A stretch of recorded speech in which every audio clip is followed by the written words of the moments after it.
اعوذ باللہ من الشیطان الرجیم بسم اللہ الرحمن الرحیم وَإِذْ قَالَ رَبُّكَ لِلْمَلَائِكَةِ إِنِّي جَاعِلٌ فِي الْأَرْضِ خَلِيفَةً قَالُوا أَتَجْعَلُ فِيهَا مَن يُفْسِدُ فِيهَا وَيَسْفِكُ الدِّمَاءَ وَنَحْنُ نُسَبِّحُ بِحَمْدِكَ وَنُقَدِّسُ لَكَ قَالَ إِنِّي أَعْلَمُ مَا لَا تَعْلَمُونَ صدق اللہ العظیم۔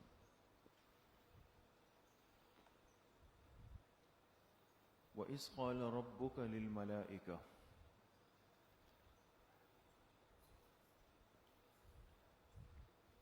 لکھے نعمت سوری کے بعد نعمت معنوی کا بیان۔ بعض نعمتیں وہ ہوتی ہیں جو ظاہری ہوتی ہیں، جس کی صورت نظر آتی ہے، ان کو کہتے ہیں نعمت سوری صاد کے ساتھ۔ ابھی تک اللہ پاک نے جو 3 رکوع بیان ہوئے نعمت سوری کا بیان تھا، اب ہے نعمت معنوی۔ بہت ساری نعمتیں وہ ہوتی ہے کہ جس کا نعمت ہونا ہمیں ظاہراً نظر نہیں آتا، لیکن حقیقت میں وہ بہت بڑی نعمتیں ہوتی ہیں۔ سمجھ میں آ گیا؟ وہ نعمت معنوی کہلاتی ہے۔ وَإِذْ قَالَ رَبُّكَ لِلْمَلَائِكَةِ، اس پر عنوان نیچے لکھیں، قصہ تخلیق و تخلیف آدم۔ قصہ تخلیق و تخلیف آدم، آدم علیہ السلام کی پیدائش، تخلیق، اور آدم علیہ السلام کو زمین کی خلافت دی گئی، دونوں کا قصہ آ رہا ہے ابھی۔ تو کیا عنوان لکھا؟ قصہ تخلیق و تخلیف آدم، ٹھیک ہے۔ وَإِذْ قَالَ رَبُّكَ لِلْمَلَائِكَةِ، یاد کرو اس وقت کو جب کہ تمہارے رب نے فرشتوں سے کہا تھا، انی جاعل فی الارض خلیفہ، بے شک میں بنانے والا ہوں اس زمین میں ایک نائب، خلیفتاً نائب۔ خلیفہ کہتے ہیں اصل کے نائب کو، جو اس کی غیر موجودگی میں کام کر سکے، یا جو اس کے دنیا سے جانے کے بعد اس کے کام کو سنبھال سکے، وہ کیا کہلاتا ہے؟ خلیفہ کہلاتا ہے۔ کہتے بھئی فلاں جو ہے وہ فلاں شیخ کے خلیفہ ہے۔ سمجھ میں آ گئی؟ تو خلیفہ کا مطلب یہ ہے جو اس کا نائب ہے، اس کی غیر موجودگی میں کام کرے، یا اس کی دنیا سے جانے کے بعد اس کام کو سنبھال سکے۔ سمجھ میں آ گئی؟ لہذا اگر شیخ کے ہوتے ہوئے خلیفہ صاحب شیخ والے کام شروع کر دے تو یہ خلیفہ بڑا خطرناک آدمی ہوتا ہے۔ سمجھ میں آ گئی؟ تو فرمایا کہ آدم علیہ السلام کو زمین میں کیا بنایا گیا؟ نائب بنایا گیا۔ قالو چونکہ اللہ پاک خطاب فرشتوں سے فرما رہے تھے نا، تو قالو فرشتے کہنے لگے، لکھے استفسار، استفسار دونوں میں سین ہے، استفسار، یہ آپ کو اصل میں اس اعتراض کا جواب دینا چاہتے ہیں کہ فرشتوں کا یہ جو سوال تھا یہ اعتراض نہیں تھا، یہ استفسار تھا۔ سمجھ میں آ گئی؟ یہ اعتراض نہیں تھا بلکہ کیا تھا؟ استفسار۔ اعتراض وہ ہوتا ہے جو تنقید کرنے کے لیے ہو کہ بھئی آپ کا فیصلہ ہمیں صحیح نہیں لگ رہا، اور استفسار وہ ہوتا ہے جو بات سمجھنے کے لیے ہو۔ تو نعوذ باللہ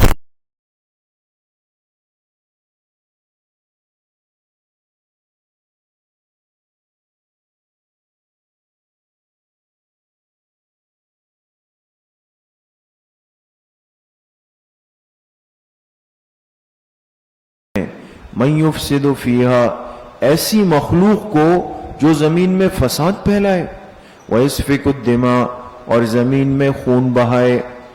آپ تو انسان کو نائب بنانے لگے ہیں، اور ہمارے اعتبار سے تو وہ انسان میں فساد کا مادہ ہے۔ جب فساد کا مادہ ہے تو زمین میں کیا پھیلے گا؟ فساد پھیلے گا، خون ریزی ہوگی۔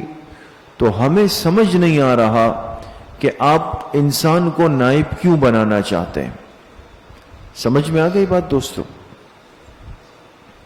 اچھا، اب ایک بات تو یہ مفسرین نے لکھی ہے کہ اللہ پاک نے اپنی خلافت اور نیابت کے لیے انسان ہی کو کیوں چنا؟ اس میں وہ کیا کمال ہے کہ اس کو چنا گیا ہے؟ سمجھ گئے؟ اس کا جواب یہ ہے کہ 3 مخلوقات تھی.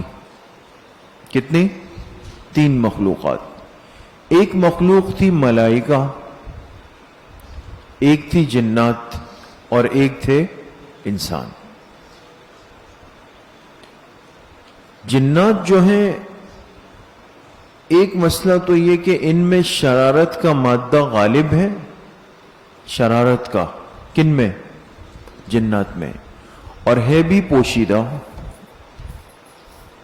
ہے بھی پوشیدہ. اب 2 نقصانات خطرے ہو گئے نا. ایک تو شرارت کا مادہ غالب ہے. چلو ایک بچہ شرارتی ہے لیکن نظر تو آتا ہے، تو قاری صاحب کہتے ہیں بھئی جا کے اس کو ذرا پکڑ لو ہاتھ پیر سے تو مسئلہ حل ہو جائے گا. لیکن شرارتی بھی ہے، نظر بھی نہیں آتا، تو یہ تو نظام ہی سارا تباہ ہو جائے گا. نمبر 2 ہے فرشتے. تو فرشتوں کو کھانے کی، پینے کی، لباس کی حاجت نہیں تھی. وہ کسی چیز کے حاجت مند نہیں تھے، کوئی ضرورت ہی نہیں تھی. تو جو آدمی کسی چیز کا محتاج نہ ہو، اس کو کسی چیز کی ضرورت نہ ہو، تو اس سے نظام نہیں چلایا جا سکتا دوستو. سمجھ میں آ گئی؟ اس سے نظام نہیں چلایا جا سکتا. تو اب رہ گئے کون؟ انسان. تو انسان کو اس لیے چنا کہ اس کو بہت ساری چیزوں کی ضرورت پڑتی ہے. بہت ساری چیزوں کی کیا پڑتی ہے؟ ضرورت. جب ضرورت پڑتی ہے تو زمین کو آباد بھی یہی کر سکتا ہے. بات سمجھ میں آئی دوستو؟ ہاں. تو 3 مخلوقات کون کون سی تھی؟ جنات، فرشتے اور انسان. اس میں سے کن کو چنا؟ انسانوں کو. ایک بات. دوسرا ایک اعتراض یہ ہے کہ فرشتوں نے اللہ سے کہا کہ اے اللہ آپ انسان کو پیدا کر رہے ہیں جو فساد پھیلائے گا اور خون بہائے گا. تو فرشتوں کو کیسے پتا چلا؟ ابھی تک تو انسان دنیا میں آئے ہی نہیں تھے. یہ دعویٰ فرشتوں نے کیسے کیا؟ اعتراض سمجھے دوستوں؟ فرشتوں کو تو نہیں پتا تھا، انہوں نے انسان کو اس سے پہلے دیکھا ہی نہیں تھا. تو یہ بات انہوں نے کی کیسے کہ بھئی انسان زمین میں فساد پھیلائے گا، یہ کرے گا، وہ کرے گا؟ حکیم الامت حضرت تھانوی رحمت اللہ علیہ نے تو اس کا جواب یہ دیا کہ اللہ پاک نے جب فرشتوں کو یہ بتایا نا کہ میں زمین میں اپنا نائب بنانے والا ہوں، تو اس کے ساتھ ساتھ اللہ نے یہ بھی بتا دیا تھا کہ اس نائب میں خیر اور شر دونوں کا مزاج جمع ہوگا. کس کا؟ خیر اور شر کا مزاج. یہ بات بھی اللہ ہی نے بتا دی تھی. کن کو؟ فرشتوں کو. لہذا جب انہوں نے سنی تو انہوں نے کہا اللہ جب شر کا مزاج بھی ہے تو فتنہ تو پھیلے گا. سمجھ گئے؟ ایک جواب یہ.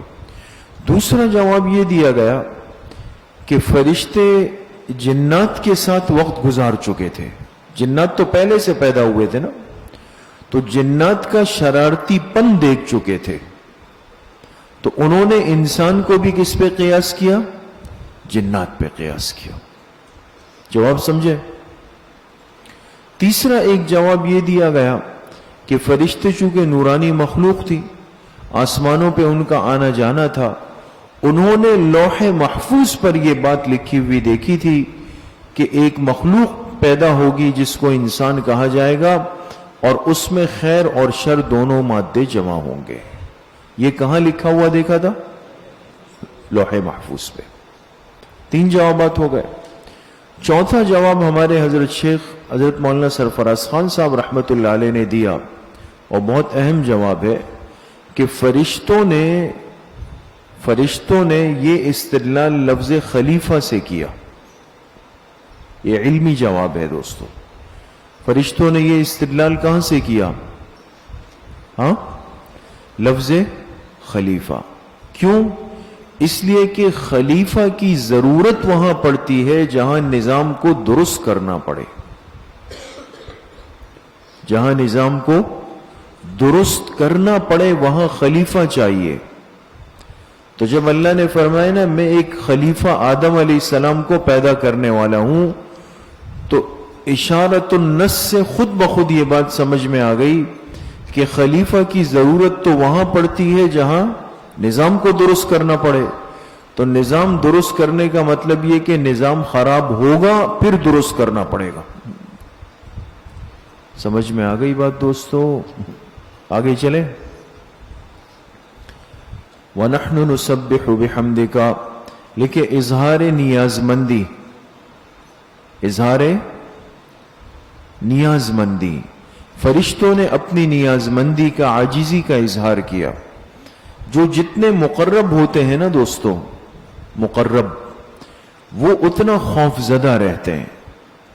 لہذا جب انہوں نے دیکھا بھئی اللہ ایک اور مخلوق کو پیدا کر رہے ہیں تو ان کو لگا شاید ہم سے کمی کوتاہی ہو گئی. یہ مقبولیت اور محبوبیت کی دلیل ہوتی ہے. تو ان کو لگا شاید کوتاہی ہم سے ہوئی، اللہ ناراض ہو گئے، کسی اور کو پیدا کر رہے ہیں.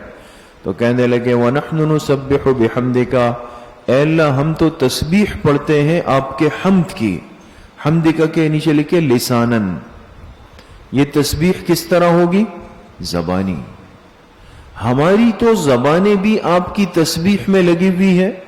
وَنُقَدِّسُ لَكَ، اور ہم تو آپ کی پاکیزگی بیان کرتے ہیں. لکھے قلبن، قلبن، دل سے. سمجھ میں آ گئی؟ تو اللہ کی بڑائی زبان سے بھی ہے، اللہ کی بڑائی دل سے بھی ہے. اب دیکھیں قرآن سے ثابت ہوا کہ ذکر لسانی بھی ہوتا ہے اور ذکر قلبی بھی ہوتا ہے. سمجھ گئے؟ قال انی اعلم ما لا تعلمون، جواب اجمالی حاکمانہ. یہ ہے جواب اجمالی. اللہ پاک نے اجمالی جواب دیا، مختصر، تفصیلی نہیں. میں کیوں انسان پیدا کر رہا ہوں، ایک تو اس کا تفصیلی جواب آگے آئے گا. پہلے اللہ نے اجمالی جواب دیا اور وہ بھی کل سمجھایا تھا نا آپ کو حاکمانہ. حاکمانہ اللہ نے فرمایا انی اعلم ما لا تعلمون، میں وہ جانتا ہوں جو تم نہیں جانتے، بس خاموش ہو جاؤ. جب تمہیں ایک چیز کی مکمل حقیقت کا علم نہیں ہے اور مجھے ہے تو میں پیدا کروں گا. یہ ہے جواب اجمالی حاکمانہ. میں وہ جانتا ہوں جو تم نہیں جانتے. وعلم آدم الاسماء كلها، لکھے جواب تفصیلی حکیمانہ. اب تفصیلی جواب اللہ نے دیا اور حکیمانہ. حکیمانہ کا مطلب یہ ہے جس سے بات سمجھ میں آ جائے، جس سے بات کیا ہو جائے، سمجھ میں آ جائے. اب سمجھانے کے لیے کیا کیا اللہ نے؟ ایک امتحانی ترتیب بنائی. فرشتوں کو انسان کا نائب بننا سمجھ نہیں آ رہا کہ بھئی یہ کیسے بنیں گے، تو اللہ پاک نے ایک امتحان کی شکل بنائی. اور ظاہر سی بات ہے کہ فرق مراتب کا پتہ امتحان میں چلتا ہے. آپ حضرات نے ابھی وفاق کا امتحان دیا نا، تو وفاق کے نتائج سے پتہ چلے گا کہ کس طالب علم نے کس درجے کی محنت کی ہے. امتحان ہی نہ ہو تو پھر تو خواندہ و ناخواندہ برابر سب برابر ہو جائیں گے نا، ہے نا؟ پھر تو سب ایک کیٹیگری کے اندر گھوم رہے ہیں.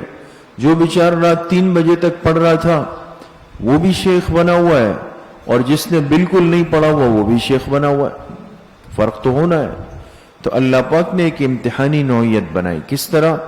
وعلم آدم الاسماء كلها، سکھائے آدم علیہ السلام کو اللہ تعالیٰ نے الاسماء كلها، تمام چیزوں کے نام.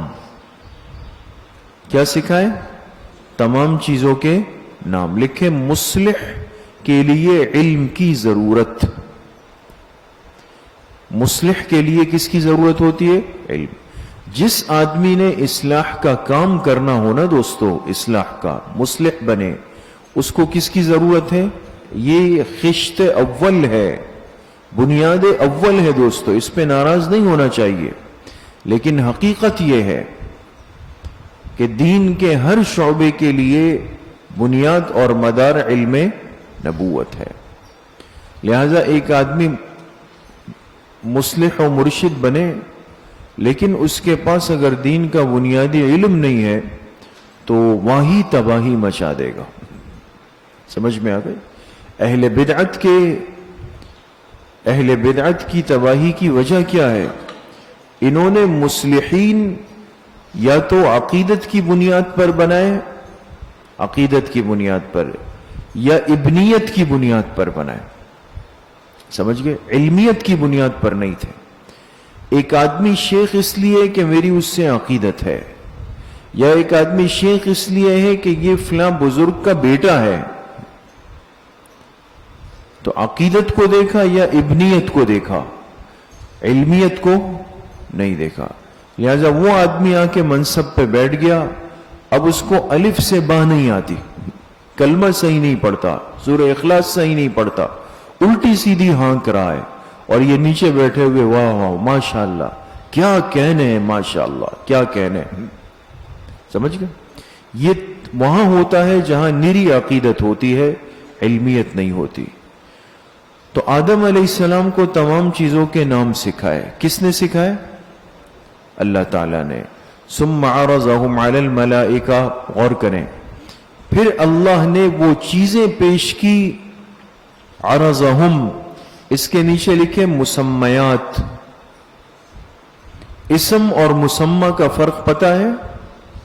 اسم کہتے ہیں کسی چیز کے نام کو، مسمى کہتے ہیں اس چیز کو۔ جیسے بلیک بورڈ پہ یا وائٹ بورڈ پہ لکھ دیں سیب، یہ ہے اسم، اور پھر کہا جائے بھئی سیب لے آؤ، اور وہ سیب لا کے رکھ دیا، یہ ہے اس اسم کا مسمى۔ تو آدم علیہ السلام کو تو پہلے اللہ نے اشیاء کے نام سکھائے، نام سکھانے کے بعد ثم عرضهم علی الملائکہ، پھر جن جن چیزوں کے نام بتائے تھے نا، ان تمام چیزوں کے مسمیات اللہ نے پیش کر دیے، کن کے سامنے؟ فرشتوں کے سامنے۔ اب امتحان ہو رہا ہے، وہ پیش کر دیے۔ فقال، اللہ نے فرمایا، انبئونی باسماء ہؤلاء، اے فرشتوں اب بتاؤ ان چیزوں کے نام تم لوگ، یہ کیا کیا، یہ کیا ہے، یہ کیا ہے، یہ کیا ہے، ان کنتم صادقین، اگر تم سچے تھے، یعنی اپنی اس بات میں۔ کون سی بات میں؟ کہ زمین میں تو انسان فساد پھیلائے گا، خون بہائے گا، لہذا وہ نیابت اور خلافت کے لائق نہیں لگتا۔ تو اگر تم اپنے اس زعم میں سچے تھے تو اب تمہارا مقابلہ ہو رہا ہے، تم ان چیزوں کے نام بتا دو۔ کن سے پوچھا؟ فرشتوں سے۔ اب ایک مشہور اعتراض جو آپ حضرات پڑھ چکے ہیں کہ نام تو اللہ نے سکھائے کس کو؟ آدم علیہ السلام کو، اور پوچھے فرشتوں سے، سکھایا کس کو گیا اور امتحان کس کا لیا گیا؟ یہ تو ظاہر سی بات ہے خلاف عقل بات ہو گئی نا۔ یہاں تو پھر فرشتے مجبور محض ہو گئے، جن کو ایک چیز کی تعلیم ہی نہیں ملی تھی، تو ان سے اس علم کا امتحان کیسے لیا گیا؟ سمجھ میں آ گئی؟ حکیم الامت حضرت تھانوی رحمت اللہ علیہ نے بیان القرآن میں اس کا سب سے اچھا جواب لکھا ہے، آسان جواب۔ بیان القرآن میں حضرت تھانوی رحمت اللہ علیہ فرماتے ہیں کہ جب اللہ نے آدم علیہ السلام کو ان چیزوں کی تعلیم دی نا، اسما کی، جب اللہ تعلیم دے رہے تھے تو فرشتوں کی موجودگی میں دی، غیر موجودگی میں نہیں، بلکہ فرشتوں کی موجودگی میں دی۔ سمجھ میں آئی؟ لیکن ان میں حصول علم کی استعداد ہی نہیں تھی، فرشتوں میں حصول علم کی استعداد ہی نہیں تھی۔ سمجھ میں آ گئی بات دوستو؟ اب مثال کے طور پہ آپ حضرات دورہ تفسیر کے طلبہ ہیں، ماشاءاللہ تفسیر سمجھ رہے ہیں، لیکن آپ کو پتہ ہے کہ اوپر کی منزل پر ایک کورس بچوں کے لیے اردو، املا، خوشخطی، تجوید کا چل رہا ہے، اور ان کو یہاں پر آپ کے سامنے، آپ کے ساتھ بٹھا دیا جائے سب کو، اور کہا جائے کہ بھئی جواب اجمالی حاکمانہ، جواب تفصیلی حکیمانہ، سن آپ بھی رہیں، سن وہ بھی رہیں، لیکن آپ سمجھ رہے ہیں، وہ نہیں سمجھ رہے. آپ میں استعداد ہے، ان میں استعداد نہیں ہے. لہذا کل جب امتحان ہوگا وہ فیل ہوں گے، آپ لوگ پاس ہوں گے. ہے نا؟ تو فرشتے موجود تھے لیکن ان میں استعداد نہیں تھی. یہ بات سمجھ گئے؟ دوسرا مشہور اعتراض جو اہل بدعت کی طرف سے، وہ کہتے ہیں کہ دیکھیں قرآن کریم میں اللہ نے فرمایا وَعَلَّمَ آدَمَ الْأَسْمَاءَ كُلَّهَا، ہر چیز کے اسماء کا علم دیا. وہ کہتے ہیں پتہ چلا کہ پیغمبر کے پاس علم غیب کلی ہوتا ہے، ہر چیز کا علم ہوتا ہے. تو جب آدم علیہ السلام کے پاس ہے تو خاتم الانبیاء صلی اللہ علیہ وسلم جو سب سے افضل ہے، ان کے پاس تو بطریق اولا ہوگا. شبہ سمجھے؟ یہ اعتراض کون کرتے ہیں؟ اہل بدعت، جو حضور علیہ السلام کے علم غیب کلی کے قائل ہیں. ہم تو اہل سنت والجماعت تو اس کے قائل نہیں ہیں. سمجھ میں آ گئے؟ اس کا جواب یہ ہے کہ الاسماء کلہا، عقل جب موٹی ہو جائے تو بات خود موٹی ہو جاتی ہے. دوستو، اللہ نے فرمایا تمام چیزوں کے نام سکھائے. نام سے یہ لازم تو نہیں آیا نا کہ ان چیزوں کی تعداد بھی سکھائی، ان چیزوں کے فوائد بھی سکھائے، ان چیزوں کی مقدار بھی سکھائی. ہے نا؟ سمجھ میں آ گئی بات دوستو؟ تو اب یہ تو پتا ہے کہ بھئی یہ جو سامنے 4 پیروں پہ چل رہا ہے یہ بلی ہے، نام پتہ چل گیا. اور اس جیسے جتنی بھی ہوں گی وہ بلی ہی کہلائے گی. لیکن دنیا میں کتنی بلیاں ہیں، کس قسم کی بلیاں ہیں، ان کا کام کیا ہے، ان کی آواز کیسی ہے، سمجھ میں آ گئی؟ تو لہذا اس سے علم غیب کلی ثابت نہیں ہو سکتا. فقال انبئونی، اللہ نے فرمایا فرشتوں بتاؤ ان چیزوں کے نام اگر تم سچے تھے. قالو، لکھے اعتراف عجز. مقبول کی پہچان یہ ہوتی ہے کہ یہ فوراً اپنی غلطی کا، قصور کا اعتراف کرتا ہے. جو سامنے سے تأویلات پیش کرنا شروع کر دینا کہ نہیں جی اصل میں یہ تھا، نہیں جی اصل میں یہ تھا، نہیں جی، آپ ایک جال کے اندر پھنستے چلے جائیں گے دوستو، پھنستے چلے جائیں گے. قالو، اعتراف عجز، فرشتوں نے فوراً اعتراف کیا اپنی کمزوری کا. کہنے لگے سبحانک لا علم لنا، اے اللہ پاک ہے آپ کی ذات. آپ کی ذات کیا ہے؟ پاک ہے. لا علم لنا الا ما علمتنا، ہمارے پاس تو کوئی علم نہیں ذاتی مگر وہی جو آپ نے ہمیں دیا ہے، جو آپ نے ہمیں دیا ہے. انک انت العلیم الحکیم، بے شک آپ ہی جاننے والے حکمت والے ہیں. انت کے نیچے لکھے ضمیر فصل. یہ ضمیر کون سی ہے؟ ضمیر فصل. قال یا آدم انبئہم باسمائہم، لکھے اظہار شرف آدم فی العلم. اظہار شرف آدم فی العلم. ہمیں اس پر اللہ کا کروڑ شکر ادا کرنا چاہیے کہ اللہ نے ہمیں طالب علمی والی زندگی دی. اس کائنات کے سب سے پہلے انسان کو اللہ نے جو اعزاز دیا ہے اس اعزاز کی بنیاد علم قرار دیا گیا. کیا قرار دی گئی؟ دیکھیں، علم کی بنیاد پر اللہ نے فرمایا کہ یہ انسان تم سب پہ فوقیت رکھتا ہے. اظہار شرف آدم فی العلم. قال یا آدم، اب جب فرشتے نہیں بتا سکے اللہ نے فرمایا اے آدم علیہ السلام انبئہم باسمائہم، آپ بتائیے ان چیزوں کے نام. فلما انبأہم باسمائہم، جب بتائے آدم علیہ السلام نے ان تمام چیزوں کے نام. قال، تو اللہ نے فرمایا الم اقل لکم، اے فرشتو کیا میں نے تم سے نہیں کہا تھا کہ انی اعلم غیب السماوات والارض، کہ بے شک میں ہی جانتا ہوں، بے شک میں ہی جانتا ہوں آسمان اور زمین کے غیب کو، پوشیدہ باتوں کو میں ہی جانتا ہوں. وَأَعْلَمُ مَا تُبْدُونَ وَمَا كُنْتُمْ تَكْتُمُونَ، اور میں ہی جانتا ہوں جو تم ظاہر کرتے ہو اور جو کچھ تم چھپاتے ہو. ہر چیز کا کلی علم اور حتمی علم صرف میرے پاس ہے. سمجھ میں آ گئی؟ وَإِذْ قُلْنَا لِلْمَلَائِكَةِ اسْجُدُوا، لکھے اظہار شرف فی المعاملہ. اظہار شرف فل اوپر تو اظہار شرف تھا علم میں، وہ منصب آدم علیہ السلام کو مل گیا. اب اللہ پاک نے ایک معاملہ فرمایا، ایک ترتیب بنائی، اور اس ترتیب میں بھی شرف اور اعزاز ظاہر کر دیا کن کا؟ آدم علیہ السلام کا. اور یاد کرو جب ہم نے فرشتوں سے کہا اسجدوا لآدم کہ سب کے سب سجدہ کر لو آدم علیہ السلام کو، حکم دینے والے کو دیکھنا ہوتا ہے دوستو. کس کو دیکھنا ہوتا ہے؟ حکم دینے والے کو دیکھنا ہوتا ہے. حکم کون دے رہا ہے؟ حکم وہی دے رہا ہے جو پوری کائنات کا مسجود ہے. اسی مسجود حقیقی نے کہا تم سجدہ کر لو، تو ساری باتیں ختم ہو گئی کہ جی مخلوق کو کیسے سجدہ ہو گیا. اس لیے کہ جس کو سجدہ لائق ہے اسی کا حکم تھا کہ تم سب کے سب آدم علیہ السلام کو کیا کر لو؟ سجدہ کر لو. فسجدوا الا ابلیس، سب کے سب نے سجدہ کر لیا سوائے کس کے؟ ابلیس کے. سب نے سجدہ کر لیا سوائے کس کے؟ ابلیس کے. اب رہی یہ بات کہ آدم علیہ السلام کو سجدہ کروایا گیا جبکہ وہ مخلوق ہے اور غیر اللہ ہے، اور غیر اللہ کو سجدے کی نفی جو ہے وہ نصوص قطعیہ سے کیا ہے؟ ثابت ہے. تو پھر کیسے حکم دیا؟ تو سادہ اور آسان جواب تو وہی جو میں نے آپ سے عرض کر دیا کہ یہاں حکم سے پہلے کس کو دیکھیں گے؟ حاکم کو دیکھیں گے. اللہ کا حکم تھا، بے چوں چرا تسلیم کرنا ہے، اس میں تعویلات کی ضرورت نہیں.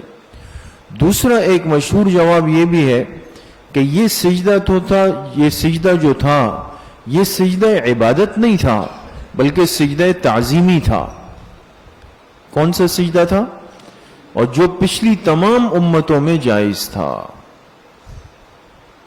جو پچھلی تمام امتوں میں کیا تھا؟ جائز تھا. اس کو سجدہ تعظیمی کہتے تھے. اس امت پر سجدہ تعظیمی کو کیا کیا گیا؟ حرام کر دیا گیا. سمجھ میں آ گئے؟ تیسرا جواب یہ دیا گیا کہ فرشتوں کو جس سجدے کا حکم تھا یہ وجہ الجبہت علی الارض نہیں تھا کہ پیشانی زمین پر ٹیکنا جو ہم سمجھ رہے ہیں. وضع الجبہت علی الارض نہیں تھا، بلکہ اس سجدے کا مصداق جو تھا وہ انحنا تھا. انحنا کہتے ہیں کس کو؟ جھکنے کو، جھک جانے کو. آپ نے دیکھا ہوگا کوئی بزرگ آئے، استاذ آئے تو با ادب مرید، با ادب طالب علم سلام کرتے ہوئے عاجزی سے تھوڑا جھک جاتا ہے. تو وہ جھکنا نہ رکوع ہوتا ہے نہ سجدہ ہوتا ہے. سمجھ گئے؟ سامنے والے کی ایک تعظیم ظاہری مقصود ہوتی ہے. اس کو کیا کہتے ہیں دوستو؟ انحنا کہتے ہیں. تو یہ انحنا یہاں پر ہوا ہے. سمجھ میں آ گئے؟ چوتھا جواب یہ دیا گیا، چوتھا کہ یہ سجدہ تھا تو سجدہ حقیقتاً وجہ الجبہت علی الارض، لیکن سجدہ حقیقتاً اللہ کو تھا. آدم علیہ السلام سمت قبلہ تھے. کیا تھے؟ جیسے ہم نماز میں سجدہ جب رخ کرتے ہیں تو کس کی طرف کرتے ہیں؟ بیت اللہ. لیکن کیا ہم سجدہ جو ہے بیت اللہ کی چار دیواری کو کر رہے ہیں یا اللہ پاک کو کر رہے ہیں؟ اللہ. لیکن اللہ نے ہمیں سجدے کی ایک سمت دے دی کہ تم اس سمت کی طرف کر لو گے تو میری طرف سجدہ ہو گیا. تو یہاں بھی سجدہ تھا تو اللہ تعالیٰ کو، لیکن آدم علیہ السلام کو کیا بنایا گیا؟ سمت قبلہ یہاں پر بنایا گیا ہے. سمجھ میں آ گئی؟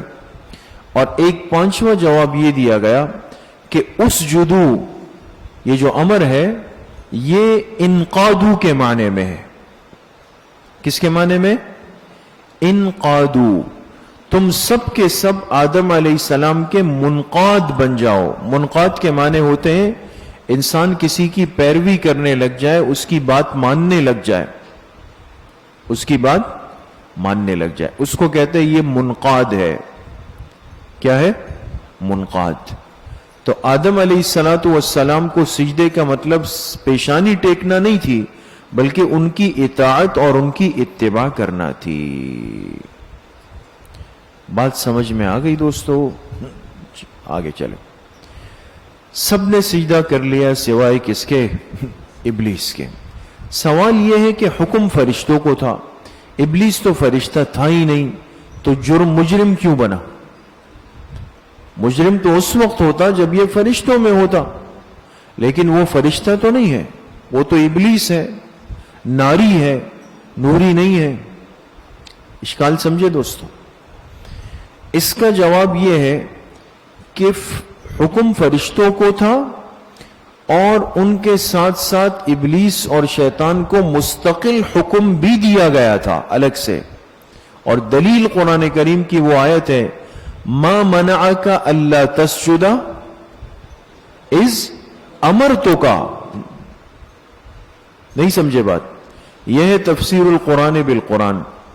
دوسری جگہ اللہ نے بالکل صراحت فرمائی ہے کہ اے ابلیس، ما منعک الا تسجد اذ امرتک، تجھے کس چیز نے سجدہ کرنے سے روکا؟ اذ امرتک، جبکہ میں نے تجھے حکم دیا تھا۔ معلوم ہوا کہ فرشتوں کے ساتھ ساتھ ابلیس کو بھی مستقل حکم تھا اور اس نے وہ حکم نہیں مانا۔ دوسرا اس کا ایک ذوقی جواب دیا گیا۔ کون سا جواب؟ ذوقی جواب۔ ہمارے اہل تصوف کہتے ہیں کہ انسان جب کسی کی صحبت اور مجلس میں آتا ہے تو ان کے حکم میں بھی آ جاتا ہے۔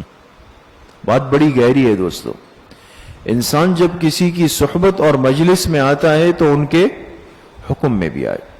ابلیس تھا تو فرشتہ نہیں تھا، تو ناری، لیکن رہتا فرشتوں کے ماحول میں تھا، اٹھتا بیٹھتا ان کے ساتھ تھا، رہن سہن ہزاروں سال ان کے ساتھ رہا۔ لہذا جب تھا ان کے ساتھ تو جب حکم آیا تو ضمناً خود بخود اس حکم میں کیا ہو گیا؟ شامل ہو گیا۔ سمجھ میں آ گئی بات دوستو؟ ابا واستکبرا، ابا کے کیا معنی؟ انکار کیا۔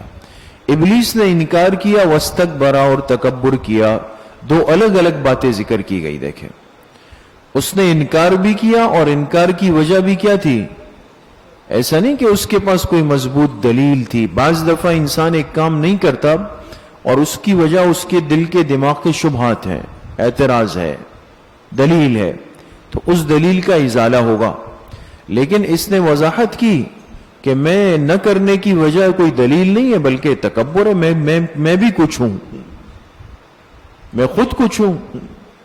تکبر کیا۔ وَكَانَ مِنَ الْكَافِرِينَ، کانا کے نیچے لکھے سارا،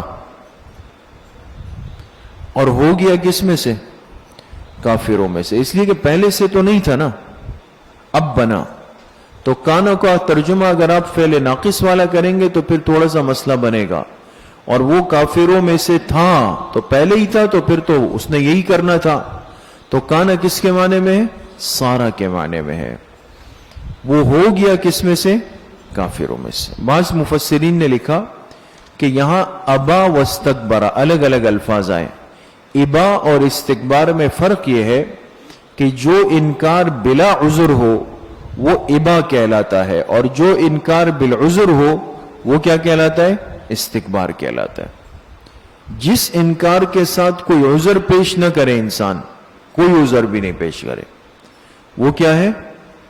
وہ ابا ہے، اور جس کے ساتھ عذر پیش کرے وہ کیا ہے؟ استکبار ہے۔ وَقُلْنَا يَا آدَمُ اسْكُنْ، لکھے اعزاز آدم۔ اب آدم علیہ السلام کو اعزاز ملا اور ہم نے کہا اے آدم اسکن انت وزوجک الجنہ، ٹھکانہ بنا، ٹھکانہ بنا۔ اسکن یہ سکنا سے ہے، خیال کریں، سکون سے نہیں ہے، سکنا سے ہے۔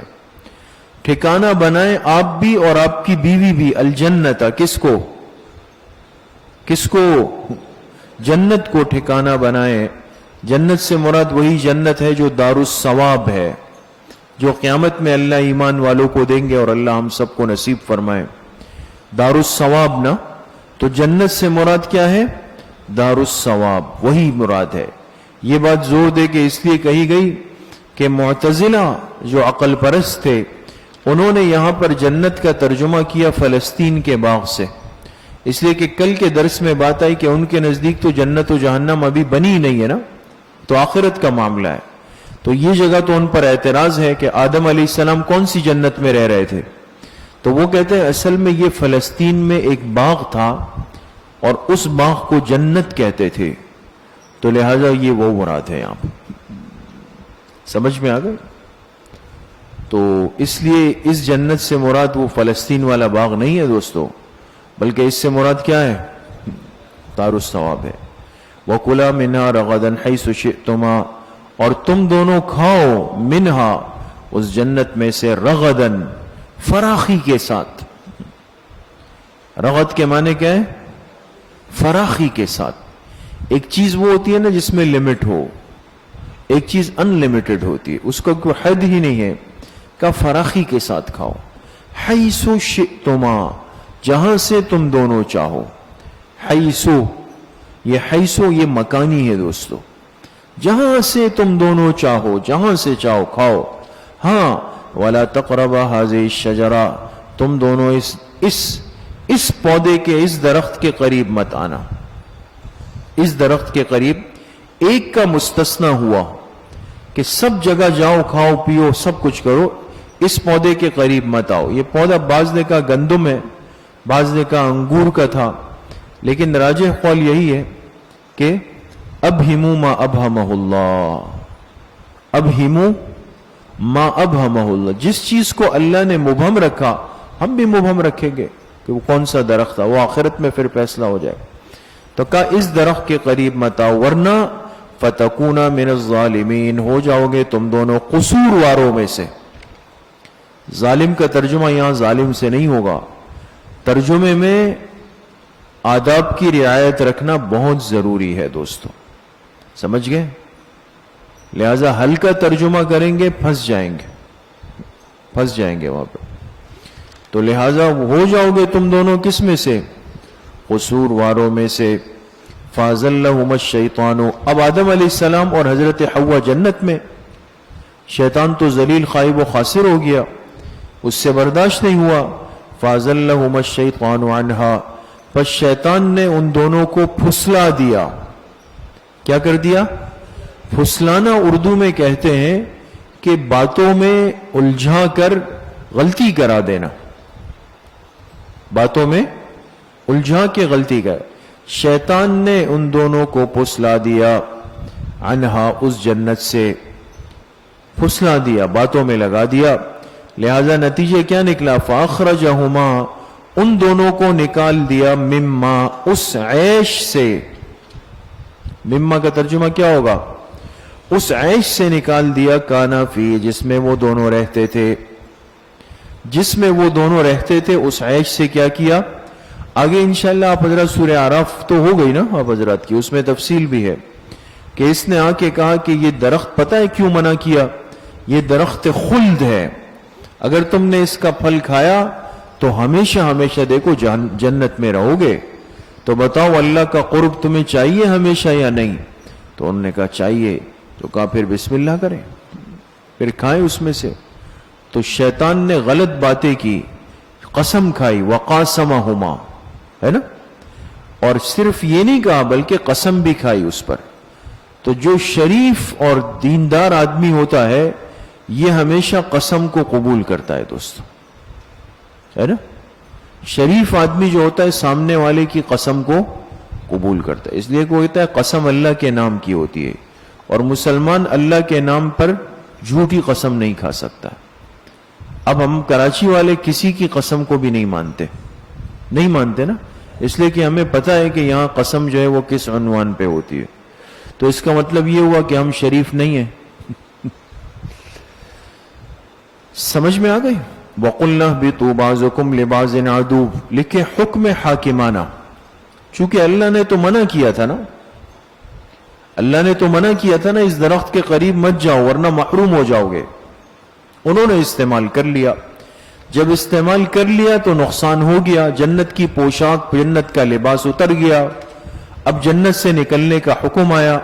قلنا، ہم نے کہا، اہبطوا، اتر آؤ، بعضکم لبعض عدو، اس حال میں کہ آپس میں ایک دوسرے کے دشمن بنے رہو گے. یہ اشارہ تھا ذریت آدم کی طرف کہ اب دنیا میں جاؤ گے تو اولاد پیدا ہوگی، ذریت پیدا ہوگی، اور آپس میں ایک دوسرے سے خوب دشمنیاں چلے گی. سمجھ میں آ گئی بات دوستوں؟ اب یہاں پر ایک چھوٹا سا لغوی اعتراض ہے کہ اہبطوا جمع کا صیغہ ہے اور یہ کتنے تھے؟ 2 تھے نا، تو اہبطا ہونا چاہیے، لیکن جمع کیوں لائے؟ ایک جواب تو یہ ہے کہ ما فوق الواحد پر جمع کا اطلاق ہوتا ہے، لغت عربی میں ایک کے عدد سے اوپر پہ جمع بول دیتے ہیں، چاہے وہ 2 ہی کیوں نہ ہو۔ دوسرا جواب یہ ہے کہ جمع اس لیے لائے کہ اس میں اللہ پاک نے ان کی ذریت کو شامل فرمایا، جو آدم علیہ السلام کی پشت میں تھی نا، ذریت آدم، وہ بھی شامل ہو گئی، تو سب جمع ہو گئے۔ فرمایا اتر آؤ اس حال میں کہ آپس میں ایک دوسرے سے دشمنیاں کرو گے، وَلَكُمْ فِي الْأَرْضِ مُسْتَقَرٌ، اور تمہارے لیے اس زمین میں ٹھکانہ ہوگا۔ مستقر کہا، لیکن اس سے اشارہ کر دیا کہ یہ دنیا بھی تمہاری مستقل نہیں ہوگی۔ مستقر عارضی ٹھکانے کو کہتے ہیں، معلوم ہو اصل ایک آخرت آئے گی جہاں دائمی ٹھکانہ ہوگا۔ فرمایا زمین میں تمہارے لیے ٹھکانہ ہے، وَمَتَاعٌ، اور فائدہ اٹھانا ہے، إِلَى حِینٍ، ایک وقت تک، ایک وقت تک تم اور پھر تمہاری اولاد کا طویل سلسلہ چلے گا، دنیا میں زمین میں رہو گے، اس سے فائدہ اٹھاؤ گے، لیکن إِلَى حِینٍ، ایک وقت تک۔ فَتَلَقَّى آدَمُ مِن رَبِّهِ كَلِمَاتٍ، پس حاصل کر لیے آدم علیہ السلام نے اپنے رب سے کچھ کلمات، لیکن جب اللہ کے مقبول بندوں سے کچھ کوتاہی ہو جائے، ہر چیز سے پہلے ان کو فکر ہوتی ہے اللہ کو راضی کرنے کی۔ تو ان کو یہ تھا کہ اب اللہ کی ناراضگی کو کیسے دور کریں، اللہ سے توبہ کیسے کریں، تو خود اللہ نے ان کو کلمات القاء فرمائے۔ کون سی دعا سکھائی؟ ربنا ظلمنا انفسنا وان لم تغفر لنا وترحمنا لنکونن من الخاسرین، یہ اللہ پاک کی طرف سے دیے گئے۔ فتلقا، کیا ترجمہ لکھا؟ حاصل کیے۔ آدم علیہ السلام نے اپنے رب کی طرف سے کچھ کلمات، اور وہ پڑھتے رہے، فتاب علیہ، پس اللہ ان پر مہربان ہو گئے، ان کی توبہ قبول کر لی۔ انہ هو التواب الرحیم، بے شک اللہ توبہ قبول کرنے والے، رحم کرنے والے ہیں۔ قلنا اہبطوا منہا جمیعا، لکھے حکم حکیمانہ و ازالہ شبہ، حکم اوپر تھا حکم حاکمانہ نا، لیکن توبہ قبول ہو گئی، معافی مل گئی، تو اب تو حکم تو ہے اترنے کا، لیکن اب حکم حاکمانہ نہیں ہے بلکہ حکیمانہ ہے۔ فرمایا اہبطوا منہا جمیعا، اتر جاؤ یہاں سے سب کے سب، اور ازالہ شبہ بھی ہے دوستو۔ ازالہ شبہ کیا مطلب؟ ازالہ شبہ یہ ہے کہ شبہ یہ تھا کہ جب اللہ پاک نے توبہ قبول کر لی، معافی مل گئی، تو پھر تو اللہ پاک کو یہ کہنا چاہیے تھا کہ چلو بھائی جنت ہی میں رہو، اب کیوں اتارا جا رہا ہے؟ شبہ سمجھے؟ تو اس شبہ کا ازالہ کیا گیا کہ توبہ تو قبول ہو گئی لیکن حکم باقی تھا۔ توبہ تو قبول ہو گئی لیکن حکم کیا تھا؟ باقی تھا۔ جو اہبطوا کا حکم تھا نا، وہ تو اپنی جگہ پر باقی تھا، لہذا حکم تو اللہ پاک کو پورا کرنا تھا، لیکن اب حکم کا پورا کرنا ناراضگی کے ساتھ نہیں تھا، اللہ کی رضامندی کے ساتھ تھا۔ سمجھ گئے؟ فرمایا اتر جاؤ سب کے سب،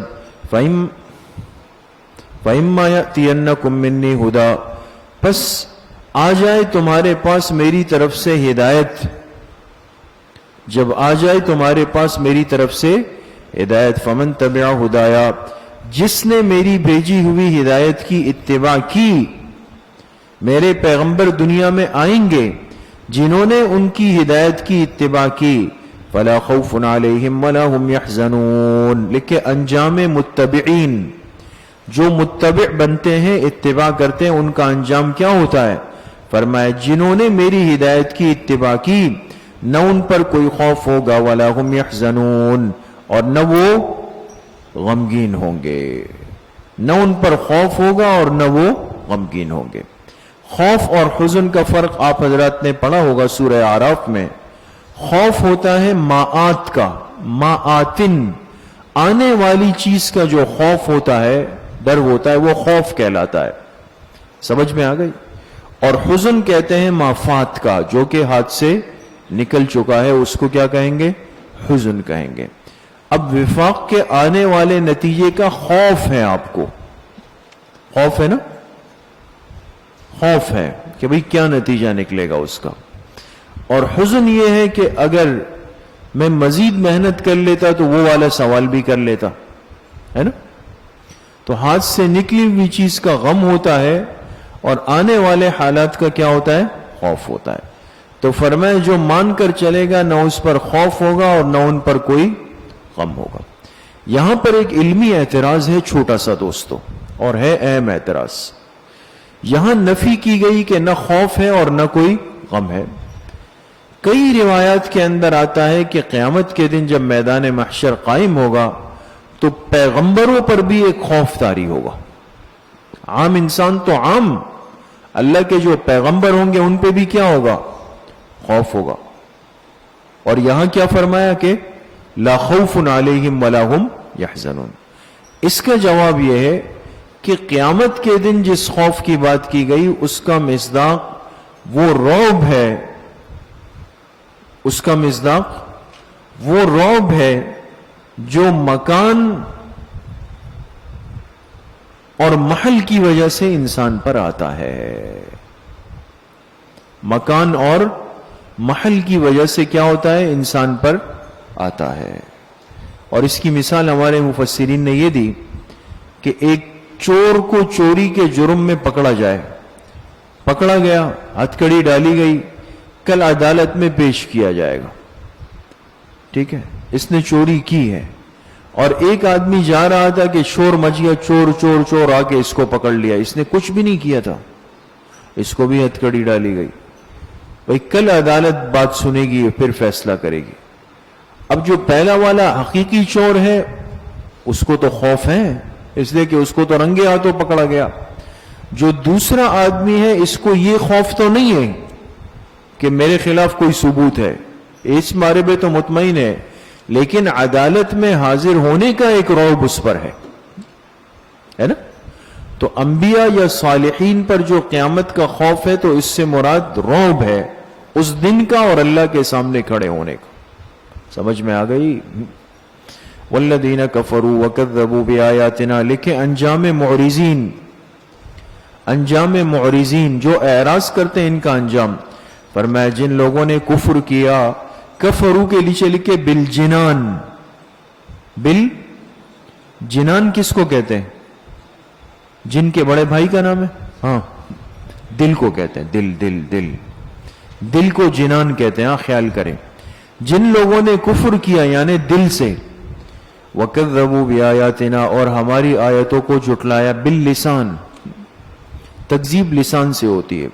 اولئک اصحاب النار هم فیہا خالدون، یہی لوگ جہنمی ہے، اس میں ہمیشہ رہیں گے۔ سمجھ گئے؟ یا بنی اسرائیل اذکروا نعمتی التی انعمت علیکم، حاشیے پر لکھے ربط، خطاب عام کے بعد خطاب خاص۔ اب یا ایہا الناس پیچھے عمومی خطاب آیا تھا، اب یا بنی اسرائیل میں ایک خاص خطاب شروع ہو گیا، ایک خاص خطاب یہاں سے شروع ہو گیا۔ سمجھ میں آ گئی؟ اے بنی اسرائیل، لکھے بنی اسرائیل کے لیے اصلاحی پروگرام، بنی اسرائیل کے لیے اصلاحی پروگرام۔ اب اللہ پاک نے ان کی اصلاح کا ایک پورا نظم بنایا، ایک ترتیب بنائی۔ فرمائے اے بنی اسرائیل اذکروا نعمتی التی، حاشیے پر لکھے اس رکوع میں 8 اوامر اور 4 نواہی ہے۔ امر اور نہیں جانتے ہیں نا؟ تو اس رکوع میں کتنے اوامر ہیں؟ 8، اور نواہی کتنے آئیں گے؟ 4 آئیں گے، یہ ذہن میں رکھیں۔ اچھا، اسرائیل کے کیا معنی ہیں؟ یہ عبرانی زبان کا لفظ ہے دوستو، عبرانی، اور حضرت یعقوب علیہ السلام کا لقب ہے۔ اور اسرا کے معنی آتے ہیں عبد کے، عبرانی زبان میں اسرا کے معنی کیا ہے؟ عبد، اور ایل کہتے ہیں عبرانی زبان میں لفظ اللہ کو۔ تو اب دونوں کو جمع کریں تو کیا بنا؟ عبداللہ۔ سمجھ گئے؟ تو وہ اسرائیل کے معنی ہے اللہ کا بندہ.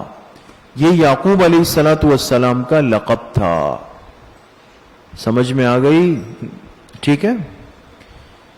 استاد صاحب فرماتے ہیں کہ اس کا ایک معنی ہے صفوت اللہ، صاد کے ساتھ، صفوت اللہ، تا گولتا، صفوت اللہ.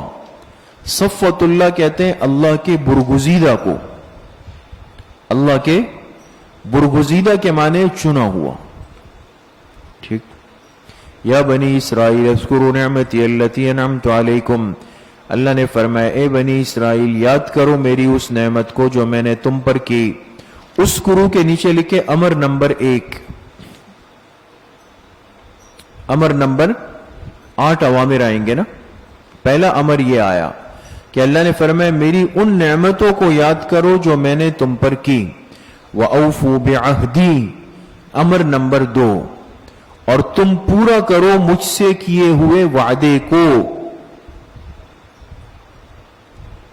مجھ سے کیے ہوئے، بنی اسرائیل نے اللہ سے وعدہ کیا تھا کہ اللہ ہم آپ کی مان کے چلیں گے، آپ جو کتاب شریعت بھیجیں گے وہ مانیں گے. مجھ سے کیے ہوئے وعدے کو پورا کرو. تو اوفی بعہدکم، تو میں بھی تم سے کیا ہوا وعدہ کیا کروں گا؟ پورا کروں گا. سمجھ میں آ گئی بات دوستو؟ سمجھ گئے؟ اب سوال یہ ہے کہ کون سا وعدہ تھا کہ اللہ نے کہا تم پورا کرو تو میں بھی پورا کروں گا؟ یہ سورہ مائدہ میں لَقَدْ أَخَذَ اللَّهُ مِيثَاقَ بَنِي إِسْرَائِيلَ وَبَعَثْنَا مِنْهُمُ اثْنَيْ عَشَرَ نَقِيبًا. آگے ہے لَئِنْ أَقَمْتُمُ الصَّلَاةَ وَآتَيْتُمُ الزَّكَاةَ وَآمَنْتُمْ بِرُسُلِي وَعَزَّرْتُمُوهُمْ وَأَقْرَضْتُمُ اللَّهَ قَرْضًا حَسَنًا. یہاں تک وعدہ ان سے لیا گیا. کن سے؟ بنی اسرائیل سے، کہ تمہیں یہ کرنا ہے، یہ کرنا ہے، یہ کرنا ہے، یہ کرنا ہے. آگے اللہ نے وعدہ کیا کیا کہ تم اگر یہ مان لو گے لَأُكَفِّرَنَّ عَنْكُمْ سَيِّئَاتِكُمْ، تو میں تمہارے سارے گناہوں کو معاف کر دوں گا. سمجھ میں آ گئی؟ اس آیت کی طرف اشارہ ہے سورۃ المائدہ کی. وَإِيَّايَ فَارْهَبُونَ لکھیں امر نمبر 3. اللہ نے فرمایا اور مجھ ہی سے ڈرو، مجھ ہی سے ڈرو. وَآمِنُوا بِمَا أَنزَلْتُ مُصَدِّقًا لِمَا مَعَكُمْ امر نمبر 4، اور ایمان لاؤ بما اس کتاب پہ انزلتو جو میں نے اتاری، یعنی قرآن کریم. مصدقا لما معکم، اس حال میں کہ وہ کتاب تصدیق کرنے والی ہے لما اس کتاب کی بھی جو تمہارے پاس، یعنی تورات کی. قرآن کریم نے سابقہ کتابوں کی تصدیق کی ہے، مانا ہے. تو اللہ نے فرمایا تم بھی قرآن کی کیا کرو؟ ایمان لاؤ اس پر، اس لیے کہ یہ قرآن تمہاری کتابوں کی بھی کیا کر رہا ہے؟ تصدیق کر رہا ہے. وَلَا تَكُونُوا أَوَّلَ كَافِرٍ بِهِ، نہیں نمبر 1. اب منع کیا گیا کون سا کام نہیں کرنا؟ نہیں نمبر 1. اور فرمایا مت بنو سب سے پہلے انکار کرنے والے بھی اس کتاب کے. ہی کی ضمیر کس کی طرف ہوگی؟ قرآن کی طرف. تم اس کے سب سے پہلے منکر مت بنو، ورنہ تمہیں دیکھ کر بعد والے بھی اسی راہ پہ چل پڑیں گے. وَلَا تَشْتَرُوا بِآيَاتِي ثَمَنًا قَلِيلًا، لیکن نہیں نمبر 2 از دین فروشی، از دین مت بیچو.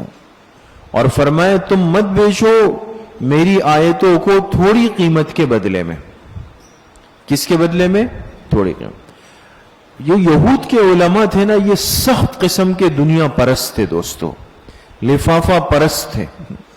اب لوگوں کے ساتھ کوئی مسئلہ پیش آتا نا، جو ان کے مالدار لوگ تھے، تو پھنس جاتے. اب کیا کریں؟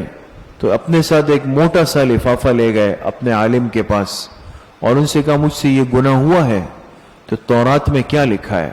اس نے کہا بھئی تورات میں تو لکھا ہے کہ 100 کوڑے لگیں گے. اوہ یہ تو مسئلہ ہے. کہا حضرت ڈیسک کے نیچے سے ہاتھ دیجئے گا ذرا. انہوں نے ڈیسک کے نیچے سے کہا اب یہ آپ کے لیے نہیں ہے. سمجھ میں آ گئی؟ وہ مشہور ہے نا، ایک جج عدالت میں بیٹھا ہوا تھا، تو عدالت میں قانون کی کتابیں ہوتی ہیں نا، جس سے فیصلے سناتے ہیں کہ یہ فلاں شق ہے اور فلاں آرڈیننس ہے، فلاں ترمیم ہے. یہ تو ایک آدمی کا مقدمہ گیا مقدمہ تو وکیل نے لڑنا تھا. تو وکیل جب گیا اور اس سے کہا کہ میں فلاں کی طرف سے وکیل ہوں, میرے موکل سے یہ جرم ہے, آپ ان کو معاف کر دیں, تو اس نے کتاب کھولی, کہا نہیں بھئی یہ شق جو ہے نا اس آپ کے موکل پر جو ہے وہ شق لاگو ہو رہی ہے, لہذا اس کو تو پھانسی کی سزا ملے گی آپ کے موکل کو. وکیل تو ظاہر سی بات ہے کہ صاحب الدار ادرا بما فیہ, گھر کا بیدی لنکا ڈائے. اس نے 5,000 کا نوٹ نکالا, وہ جو صفحہ کھلا ہوا تھا نا کتاب کا, تو اس پہ ایک نوٹ رکھ دیا یہاں پر, کہا جج صاحب اس صفحے کی دلیل دیکھ لیں, اس میں دیکھیں میرے موکل کے لیے کچھ آسانی ہے. نوٹ رکھا اس پہ وہاں پہ 5,000 کا نا, نہیں سمجھ رہے بات کو آپ نے, اور کہا جج صاحب اس دلیل کو آپ دیکھ لیں, یہ دیکھی ہوئی ہے. اس نے بھی دیکھ لیا, کہا ہاں 3 دلائل اس طرح کے اور چاہیے ہوں گے. سمجھ میں آ گئے؟ تو ان کے اندر یہ مرض آ چکا تھا کہ یہ لوگ دین فروشی کرتے تھے. تو اللہ نے فرمایا کہ میری آیتوں کو تھوڑی قیمت کے عوض میں مت بیچو. اب یہاں پر ایک اعتراض ہے کہ ثمناً قلیلا فرمایا, تو مطلب یہ کہ تھوڑی قیمت مت لو, اور اگر بڑی موٹی قیمت مل جائے تو پھر کر لو. ہاں, تو ایسا نہیں ہے. قلیل اس لیے فرمایا, یہ اہم نقطے کی بات سمجھے دوستو, قلیل اس لیے فرمایا کہ دنیا جتنی بھی ہو جائے وہ بہرحال کیا ہے, قلیل ہے. اور دلیل متاع الدنیا قلیل. سمجھ میں آ گئی؟ سمجھ گئے دوستو؟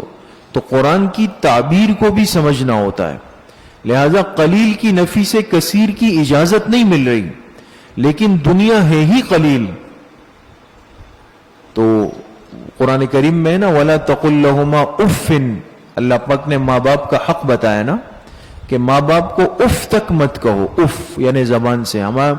ہم ترجمہ پڑھتے تھے, حضرت مولانا عبدالقیوم صاحب رحمۃ اللہ علیہ جامعہ کے ناظم تعلیمات تھے نا, تو استاد جی یہاں جب پہنچے نا تو فرمائے کہ بھئی افن کا مطلب یہ ہے کہ یہ 2 حرف جب مل جائے نا, الف اور فا, اس کی بھی ماں باپ کو کہنے کی گنجائش نہیں ہے, یعنی یہ بھی مت کہو. تو کہا اس کا یہ مطلب نہیں ہے کہ اف نہیں کہو, باقی مار مار کے ان کو دمبا بنا دو. تو جب اس کی نفی ہے تو باقی چیزوں کی تو بطریق ہے اولا نفی ہو گئے, حق ہے. وَإِيَّايَ فَاتَّقُونَ, لکھے امر ثالث کا اعادہ, امر ثالث کا اعادہ برائے تاکید. امر ثالث کون سا تھا اب آپ بتائیں؟ ایایا فرہبون, اللہ نے فرمایا مجھ ہی سے ڈرو, اس کا اعادہ کیا. امر ثالث کا اعادہ برائے تاکید, وَإِيَّايَ فَاتَّقُونَ, اور مجھ ہی سے ڈرتے رہو. وَلَا تَلْبِسُوا الْحَقَّ بِالْبَاطِلِ, لکھے نہیں نمبر 3, تیسری نہیں, اور مت ملاؤ حق کو باطل کے ساتھ. خلط ملط مت کرو, خلط ملط مت کرو, حق کو باطل کے ساتھ مت ملاؤ. بعض دفعہ کیا ہوتا ہے کہ ایک ملغوبہ, ایک مکسچر بنا دیا جاتا ہے. سمجھ میں آ گئی بات دوستو؟ تو فرمایا کبھی حق کو باطل کے ساتھ مت ملاؤ. ایک چیز ہے ہی نہیں اور اس کو زبردستی ثابت. ایک آدمی گیا ایک بدعتی عالم کے پاس, مولوی کے پاس, اور اس سے کہا کہ حضرت کیا قبر کو بوسہ دے سکتے ہیں؟ قبر کو. اس نے کہا ہاں دے سکتے. تو کہا کہ میں تو آج ایک امام صاحب کی بات سن کے آیا ہوں, انہوں نے کہا کہ سجدہ تو صرف اللہ کو جائز ہے, بوسہ دینے کے لیے تو سر جھکائیں گے قبر پہ, تو جائز نہیں ہے. تو انہوں نے کہا میرے پاس قرآن کی دلیل ہے. اس بدعتی عالم نے کہا کیا دلیل ہے؟ کہا وَإِذَا الْقُبُورُ بُعْثِرَتْ, وَإِذَا الْقُبُورُ بُعْثِرَتْ ہے نا, تو کہا وَإِذَا الْقُبُورُ بُعْثِرَتْ, جب قبروں کو بوسہ دیا جائے. یہ ہے حق اور باطل کو خلط ملط کرنا. تو بعض ایسے اللہ کے بندے ہوتے ہیں. وَتَكْتُمُ الْحَقَّ, یہ ہے نہیں نمبر 4, اور تم حق کو مت چھپاؤ. اس پر بھی لا داخل ہوگی دوستو. کیا داخل ہوگی؟ لا. حق کو مت چھپاؤ. وَأَنْتُمْ تَعْلَمُونَ جبکہ تم جانتے بھی ہو. نیچے لکھیں کہ یہ بری بات ہے. تم کیا جانتے ہو کہ یہ بری بات ہے, یہ غلط بات ہے. وَأَقِيمُوا الصَّلَاةَ لکھیں امر نمبر 5, پانچواں حکم, نماز کو قائم کرو. وَآتُوا الزَّكَاةَ امر نمبر 6, زکوٰۃ کو ادا کرو. وَارْكَعُوا مَعَ الرَّاكِعِينَ امر نمبر 7. اس کے 2 ترجمے. اور تم رکوع کرنے والوں کے ساتھ رکوع کرو. رکوع کا ذکر فرمایا خاص طور پہ اس لیے کہ یہود کی نماز میں رکوع نہیں تھا. یہود کی نماز میں تو خاص طور پہ اس کا ذکر کیا کہ تم رکوع کرنے والوں کے ساتھ کیا کرو, رکوع. دوسرا جواب یہ ہے کہ ارکعوا کا مطلب یہ ہے کہ تم جماعت سے نماز پڑھنے والوں کے ساتھ جماعت پڑھو, یعنی جماعت سے نماز پڑھنے کی ترغیب دی گئی. تسمیت الکل باسم الجز. رکوع نماز کا ایک رکن ہے لیکن اس کو بیان کر کے پوری جماعت کی طرف اشارہ کر دیا. اتأمرون الناس بالبر, زجر عالم بے عمل, عالم بے عمل پر اب زجر ہے دوستو, زجر عالم بے عمل. فرمایا اتأمرون الناس بالبر, اب ان علماء کو مخاطب کیا جو ہے عالم لیکن خود عمل سے خالی ہے. فرمایا تم لوگوں کو نیکیوں کا حکم دیتے ہو. وَتَنْسَوْنَ أَنفُسَكُمْ اور اپنے آپ کو بھول جاتے ہو. لوگوں کو کہتے تھے یہود کے علماء, جب لوگ آتے تھے نا کہ بھئی ایک شخص نے نبوت کا دعویٰ کیا ہے مکہ میں, سچا ہے یا نہیں ہے, تو خاموشی سے کہتے رہے سچا ہے, نشانیاں وہی ہے جو ہماری کتابوں میں لکھی ہے, لہذا تم ایمان لا سکتے ہو, لیکن خود نہیں لا رہے تھے. سمجھ میں آ گئے؟ یہ ہے وَتَنْسَوْنَ أَنفُسَكُمْ. تو ان سے کسی نے پوچھا کہ بھئی اب ہم اگر جا کے ایمان لاتے تو تم بھی چلو, تو کہتے تھے بھئی ہمارے پیٹ کا مسئلہ ہے, یعنی اگر ہم ایمان لے آئیں گے تو پھر دال روٹی کیا ہو جائے گی, بند ہو جائے گا. تو لوگوں کو نیکی کا حکم دیتے ہو, اپنے آپ کو بھول جاتے ہو. وَأَنْتُمْ تَتْلُونَ الْكِتَابَ جبکہ تم بھی کتاب اللہ کی تلاوت کرتے ہو. فَلَا تَعْقِلُونَ عقل سے کام کیوں نہیں لیتے. وَاسْتَعِينُوا بِالصَّبْرِ وَالصَّلَاةِ لکھیں امر نمبر 8, اور اس کے نیچے عنوان لکھے علاج حب مال و جاہ. علاج حب مال و جاہ, مال اور جاہ کی محبت کا علاج بھی ہے اس کے اندر. اس آیت میں فرمائے تم مدد چاہو صبر اور نماز کے ذریعے سے, صبر اور نماز کے ذریعے سے تم مدد چاہو. سمجھ میں آ گئی؟ تو جب انسان اپنے اندر صبر کا مزاج پیدا کر رہے اور نماز کا عادی بن جائے تو اللہ پاک اس کے اندر سے حب مال بھی نکال لیتے ہیں اور حب جاہ بھی اس کے اندر سے کیا کر لیتے ہیں, نکال لیتے ہیں. سمجھ میں آ گئی؟ تو آج یہ حرص ہمارے اندر اس لیے بڑی ہوئی ہے کہ نہ صبر ہے اور نہ نماز. ہندوستان میں ایک بہت بڑے بزرگ گزرے, حضرت مولانا شاہ فضل الرحمن گنج مراد آبادی رحمت اللہ علیہ, بہت بڑے اللہ کے ولی تھے اور بڑے درویش آدمی تھے. ان کے بڑے عجیب و غریب واقعات تھے. تو ایک دفعہ ایک علاقے کے نواب صاحب, جو ہندوستان میں نوابوں کا دور تھا نا, وہ تو پورے علاقے ان کے ہوتے تھے, تو ایک نواب نے پیغام بھیجا کہ میں حضرت آپ سے ملنے آنا چاہتا ہوں. تو فقیر آدمی تھے, تو کہا جاؤ. تو نواب صاحب جب آئے تو 1,00,000 روپے بھی تھیلی میں لے کے آئے. 1,00,000 اس زمانے کے, تو اس کے لیے تھیلی کی ضرورت تھی. تو ایک بڑے تھیلے کے اندر وہ 1,00,000 بھر کے لائے. تو باہر جو حضرت کا جو خدمت پر جو طالب علم مقرر تھا وہ کھڑا ہوا تھا. تو نواب صاحب نے کہا کہ حضرت کو کہیں کہ نواب صاحب آ گئے ہیں. اور تو اس نے کہا بھئی حضرت تو معمولات میں ہیں, مصروف ہیں. تو کہا ان سے کہیں کہ 1,00,000 بھی لائے ہیں, 1,00,000 بھی لائے ہیں, کہ اب تو حضرت بھاگے ہوئے آئیں گے اندر سے. تو طالب علم بھی اندر گیا, اس نے کہا حضرت کو کان میں کہ نواب صاحب آئے ہیں اور 1,00,000 بھی لائے ہیں. تو حضرت نے فرمایا 1,00,000 کو مارو لات, 1,00,000 کو مارو لات. تو اس نے باہر آ کے کہا کہ حضرت فرما رہے ہیں کہ 1,00,000 کو مارو لات.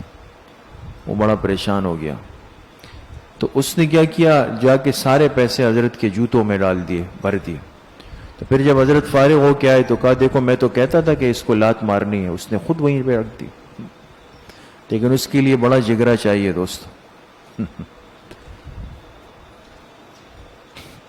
دوسری بات یہاں پر یہ ہے وَاسْتَعِينُوا بِالصَّبْرِ وَالصَّلَاةِ. اس سے اہل بدعت نے ایک استدلال کی کوشش کی اور کہا دیکھیں قرآن کریم خود کہہ رہا ہے کہ صبر اور نماز سے مدد طلب کرو، تو صبر بھی اللہ کا غیر ہے اور نماز بھی اللہ کا غیر ہے. غیر ہے نا، ہے تو اعمال صالحہ لیکن ہے تو اللہ کا غیر. تو معلوم ہوا کہ جب نیک عمل سے مدد طلب کی جائے گی تو نیک بندوں سے طلب کیوں نہیں کی جا سکتی؟ سمجھ رہے ہیں؟ تو اس کا جواب یہ ہے کہ یہاں پر با سببیہ ہے، با سببیہ ہے. بالصبر والصلاة. قرآن کو تو سمجھنا پڑتا ہے نا، اس لیے میں نے شروع میں آپ سے عرض کیا کہ اہل بدعت کو اللہ نے علم سے محروم رکھا ہے، جبھی پھر یہ ادھر ادھر کی قلابازیاں کھاتے ہیں. تو با کیا ہے؟ سبب. یہ سبب بتائیں، یہ نہیں کہا کہ نماز اور صبر سے مدد مانگو، فرمائے نماز اور صبر سبب بنے گا اللہ کی مدد کو کھینچنے کا، اللہ کی مدد کو. تو با کیا ہے؟ سببیہ ہے. فرمائے مدد چاہو صبر اور نماز سے. وَإِنَّهَا لَكَبِيرَةٌ إِلَّا عَلَى الْخَاشِعِينَ. اور بے شک وہ بہت بھاری ہے مگر عاجزی کرنے والوں کے لیے. بے شک وہ. اب سوال یہ کہ وہ سے مراد کیا؟ ہاں ضمیر کو کہاں لوٹائیں گے آپ؟ وہ بہت بھاری ہے. بعض نے کہا کہ ہاں ضمیر کا مرجع کیا ہے؟ صلاۃ ہے، کہ نماز کی پابندی بہت بھاری عمل ہے، لیکن ہاں جن کے اندر خشوع خضوع عاجزی ہو ان کے لیے کوئی مسئلہ نہیں. اب ہم جیسا کمزور آدمی اس کے لیے فجر میں اٹھنا مشکل ہے، حالانکہ رات لمبی ہے، لیکن خاشعین جو ہوں گے وہ بہر صورت اٹھیں گے. لیکن راجح قول یہ کہ ہاں ضمیر کا مرجع صلاۃ نہیں ہے بلکہ استعانت ہے. کیا ہے؟ استعانت. اس میں کیا ہوگا کہ صبر اور صلاۃ دونوں آ جائیں گے نا. تو صبر اور صلاۃ کے ذریعے سے استعانت کرنا، اللہ سے مدد مانگنا، یہ ہے بہت مشکل عمل. سمجھ گئے؟ ہاں جن کے اندر خشوع اور عاجزی ہو تو وہ پھر صبر، نماز اور صبر کے ذریعے سے مانگ لیتے ہیں. الذین یظنون انہم ملاقو ربہم. لکھے ترغیب، ترغیب پانی لیا یار اسی کو بھیج. الذین یظنون، ترغیب. یہ وہ لوگ ہیں، اب خاشعین کی ایک پہچان بتا رہے، یہ وہ لوگ ہیں جو یقین کرتے ہیں. یظنون کا ترجمہ گمان سے نہیں ہوگا دوستو، جو یقین کرتے ہیں کہ انہم ملاقو ربہم، کہ وہ اپنے رب کا دیدار کریں گے. ملاقو کا ترجمہ لکھے دیدار سے، جو اپنے رب کا کیا کریں گے؟ ہاں دیدار کریں گے. وانہم الیہ راجعون. ترغیب، ایک ترغیب ہوتی ہے رغبت دلانا، ایک ترغیب ہوتی ہے ڈرانا. انسان دونوں ترتیبوں پہ چلتا ہے. اور فرمایا وَأَنَّهُمْ إِلَيْهِ رَاجِعُونَ، اور بے شک سب کے سب کو اسی کی طرف ہی راجعون، لوٹنا ہے. کس کی طرف؟ اللہ کی طرف. راجعون کے نیچے لکھے للحساب، اللہ کے پاس جانا حساب کتاب کے لیے دوستو. یا بنی اسرائیل اذکروا، حاشیے پر لکھ کے ربط، اجمال کے بعد تفصیل. اجمال کے بعد اب ایک رکوع میں بنی اسرائیل کا اجمال بیان کیا گیا کہ ان کو 8 اوامر دیے گئے، 4 نواہی دیے گئے، یہ کہا گیا، یہ کہا گیا. اب پوری تفصیل آئے گی جو آخر کافی سورہ الف لام میم پارے کے آخر تک چلے گی. وہاں پھر ایک جگہ آئے گا یا بنی اسرائیل، وہاں پہ آپ لکھیں گے خلاصہ. تو اجمال کے بعد تفصیل یہاں سے شروع ہو گئی دوستو. یا بنی اسرائیل اذکروا نعمتی التی، اے بنی اسرائیل یاد کرو میری ان نعمتوں کو. اذکروا کے نیچے لکھے ترغیب، میری ان نعمتوں کو یاد کرو جو میں نے تم پر کی. وانی فضلتکم علی العالمین. واو کے نیچے لکھے عاطفہ، یہ واو حرف عطف ہے دوستو، عاطفہ ہے اور عطف علی نعمتی، واو کا عطف کس پہ ہو رہا ہے؟ نعمتی پر.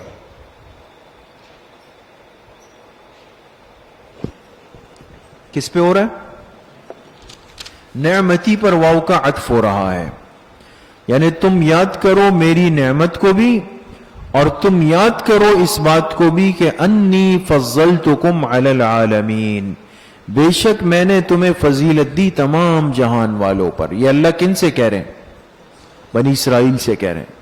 تم پر نعمتیں بھی کی اور تمہیں فضیلت بھی دی علی العالمین، کس پہ؟ تمام جہان والوں پہ. عالمین پر اشکال ہوگا کہ بھئی اس سے تو لگا کہ بنی اسرائیل افضل ہے، حالانکہ حضور علیہ الصلوۃ والسلام کی امت سب سے افضل ہے. اشکال سمجھے؟ تو ان سے تو ان کی فضیلت ثابت ہو گئی بنی اسرائیل کی. اس کے دو جوابات دیے گئے. ایک جواب تو یہ دیا گیا کہ علی العالمین ای عالمی زمانہم، عالمی اپنے زمانے کے لوگوں کے اعتبار سے سب سے افضل کون تھے؟ بنی اسرائیل. لیکن اب چونکہ بنی اسرائیل کا زمانہ تو ختم ہو چکا، اب کی بات نہیں ہے. عالمی زمانہم، ان کے زمانے کی بات ہو رہی ہے. ایک جواب یہ ہے. دوسرا جواب حضرت تھانوی رحمت اللہ علیہ نے لکھا کہ فضیلت سے مراد خاص خاص برتاؤں میں فضیلت ہے، یعنی خاص خاص چیزوں میں، خاص خاص چیزوں میں، خاص خاص برتاؤں میں فضیلت ہے. جیسے بحر قلزم کا خشک ہونا، من و سلوہ کا اترنا، پتھر سے 12 چشموں کا جاری ہونا، یہ کچھ ان کے ساتھ اللہ نے خاص معاملے فرمائے تھے جو آگے آ رہے ہیں. تو وہ جو خصوصیات تھی نا، اس کی وجہ سے اللہ پاک نے کیا فرمایا؟ ہم نے تمہیں فضیلت دی ہے. تو یہ کیا کہلاتی ہے؟ فضیلت جزئی. فضیلت جزئی. اور اس کی آسان مثال، جیسے ایک طالب علم اول پوزیشن لے لے دور حدیث میں، اول پوزیشن لے لے، اور ایک طالب علم کوئی پوزیشن نہیں لے لیکن وہ بخاری کے پرچے میں 100 نمبر لے لے. پوزیشن والے کے بخاری میں ہے 95 نمبر. کتنے؟ 95. اور پوزیشن نہ لینے والے کے کیا ہے؟ 100. تو فضیلت کلی کس کے پاس ہے؟ پوزیشن والے کے پاس. اور فضیلت جزئی کس کے پاس ہے؟ بخاری میں 100 نمبر لینے والے کے پاس. یہ وَاتَّقُوا يَوْمًا لَا تَجْزِي، لکھے ترہیب. اب اللہ ڈرا رہے ہیں، فرمایا بچو، ڈرو اس دن سے، لا تجزی نفس عن نفس شیئا. لا تجزی کے نیچے لکھیں نفی طرق نجات، نفی طرق نجات. دیکھیں، دنیا میں انسان کسی مصیبت میں، تکلیف میں پھنس جائے اور اس کو اپنا کام نکالنا ہو تو نجات کے بنیادی طریقے کتنے ہوتے ہیں؟ 4. کتنے ہوتے ہیں؟ اللہ پاک نے اس آیت میں چاروں طریقوں کی نفی فرمائی. فرمایا قیامت کے دن یہ چیزیں نہیں چل سکیں گی. سمجھ گئے؟ اب وہ 4 چیزیں کیا ہیں؟ نفی طرق نجات. فرمایا ڈرو اس دن سے، لا تجزی نفس عن نفس شیئا، جس دن ایک شخص دوسرے شخص کی طرف سے بدل نہیں بن سکے گا شیئن، کسی بھی چیز کا. ایک شخص دوسرے شخص کی طرف سے بدل نہیں بن سکے گا شیئن، کسی بھی چیز کا. کیا مطلب؟ ایک آدمی قیامت کے دن گیا بڑی نمازیں، روزے، زکوٰۃ، حج سب کچھ لے کر، اور دیکھا بھئی اس کا دوست وہاں پھنسا ہوا ہے. تو اللہ پاک سے کہا کہ اللہ میرے پاس تو ایسے ہی نفلی نمازیں بھی بہت زیادہ ہے، تو یہ 600-700 نمازیں میری اس کو دے دیں آپ. یہ نہیں ہوگا. سمجھ میں آ گئی؟ وَلَا يُقْبَلُ مِنْهَا شَفَاعَةٌ. اچھا، لا تجزی کے نیچے لکھیں طریقہ نمبر 1، اس کی نفی ہو گئی.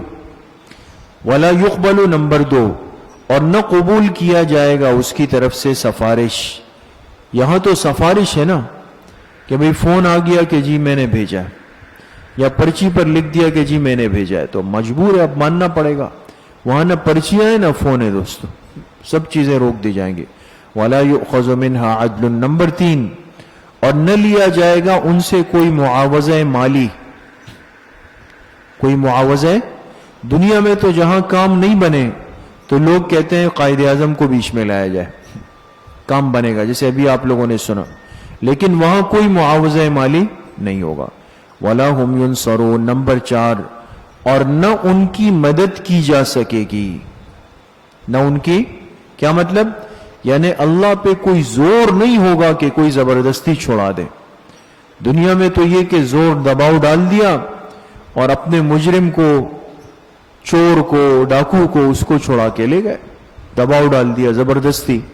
قیامت کے دن اللہ پر کوئی زبردستی نہیں ہو سکے گی۔ سمجھ میں آ گئی؟ وَإِذْ نَجَّيْنَاكُمْ مِنْ آلِ فِرْعَوْنَ، لکھیں دوستو حاشیے پر کہ یہاں بنی اسرائیل کی 5 انواع کا ذکر ہے۔ کتنی انواع کا؟ 5 انواع کا ذکر یہاں پر اس آیت سے شروع ہو رہا ہے، 5 انواع۔ اور لکھے پہلی نوع میں 8 انعام اور 2 نقمتوں کا ذکر ہوگا۔ جو پہلی نوع ہے نا، کل کتنی انواع ہے؟ 5۔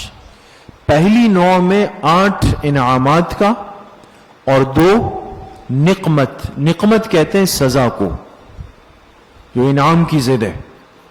تو 8 انعامات کا ذکر ہے اور 2 نقمتوں کا ذکر آئے گا اس میں۔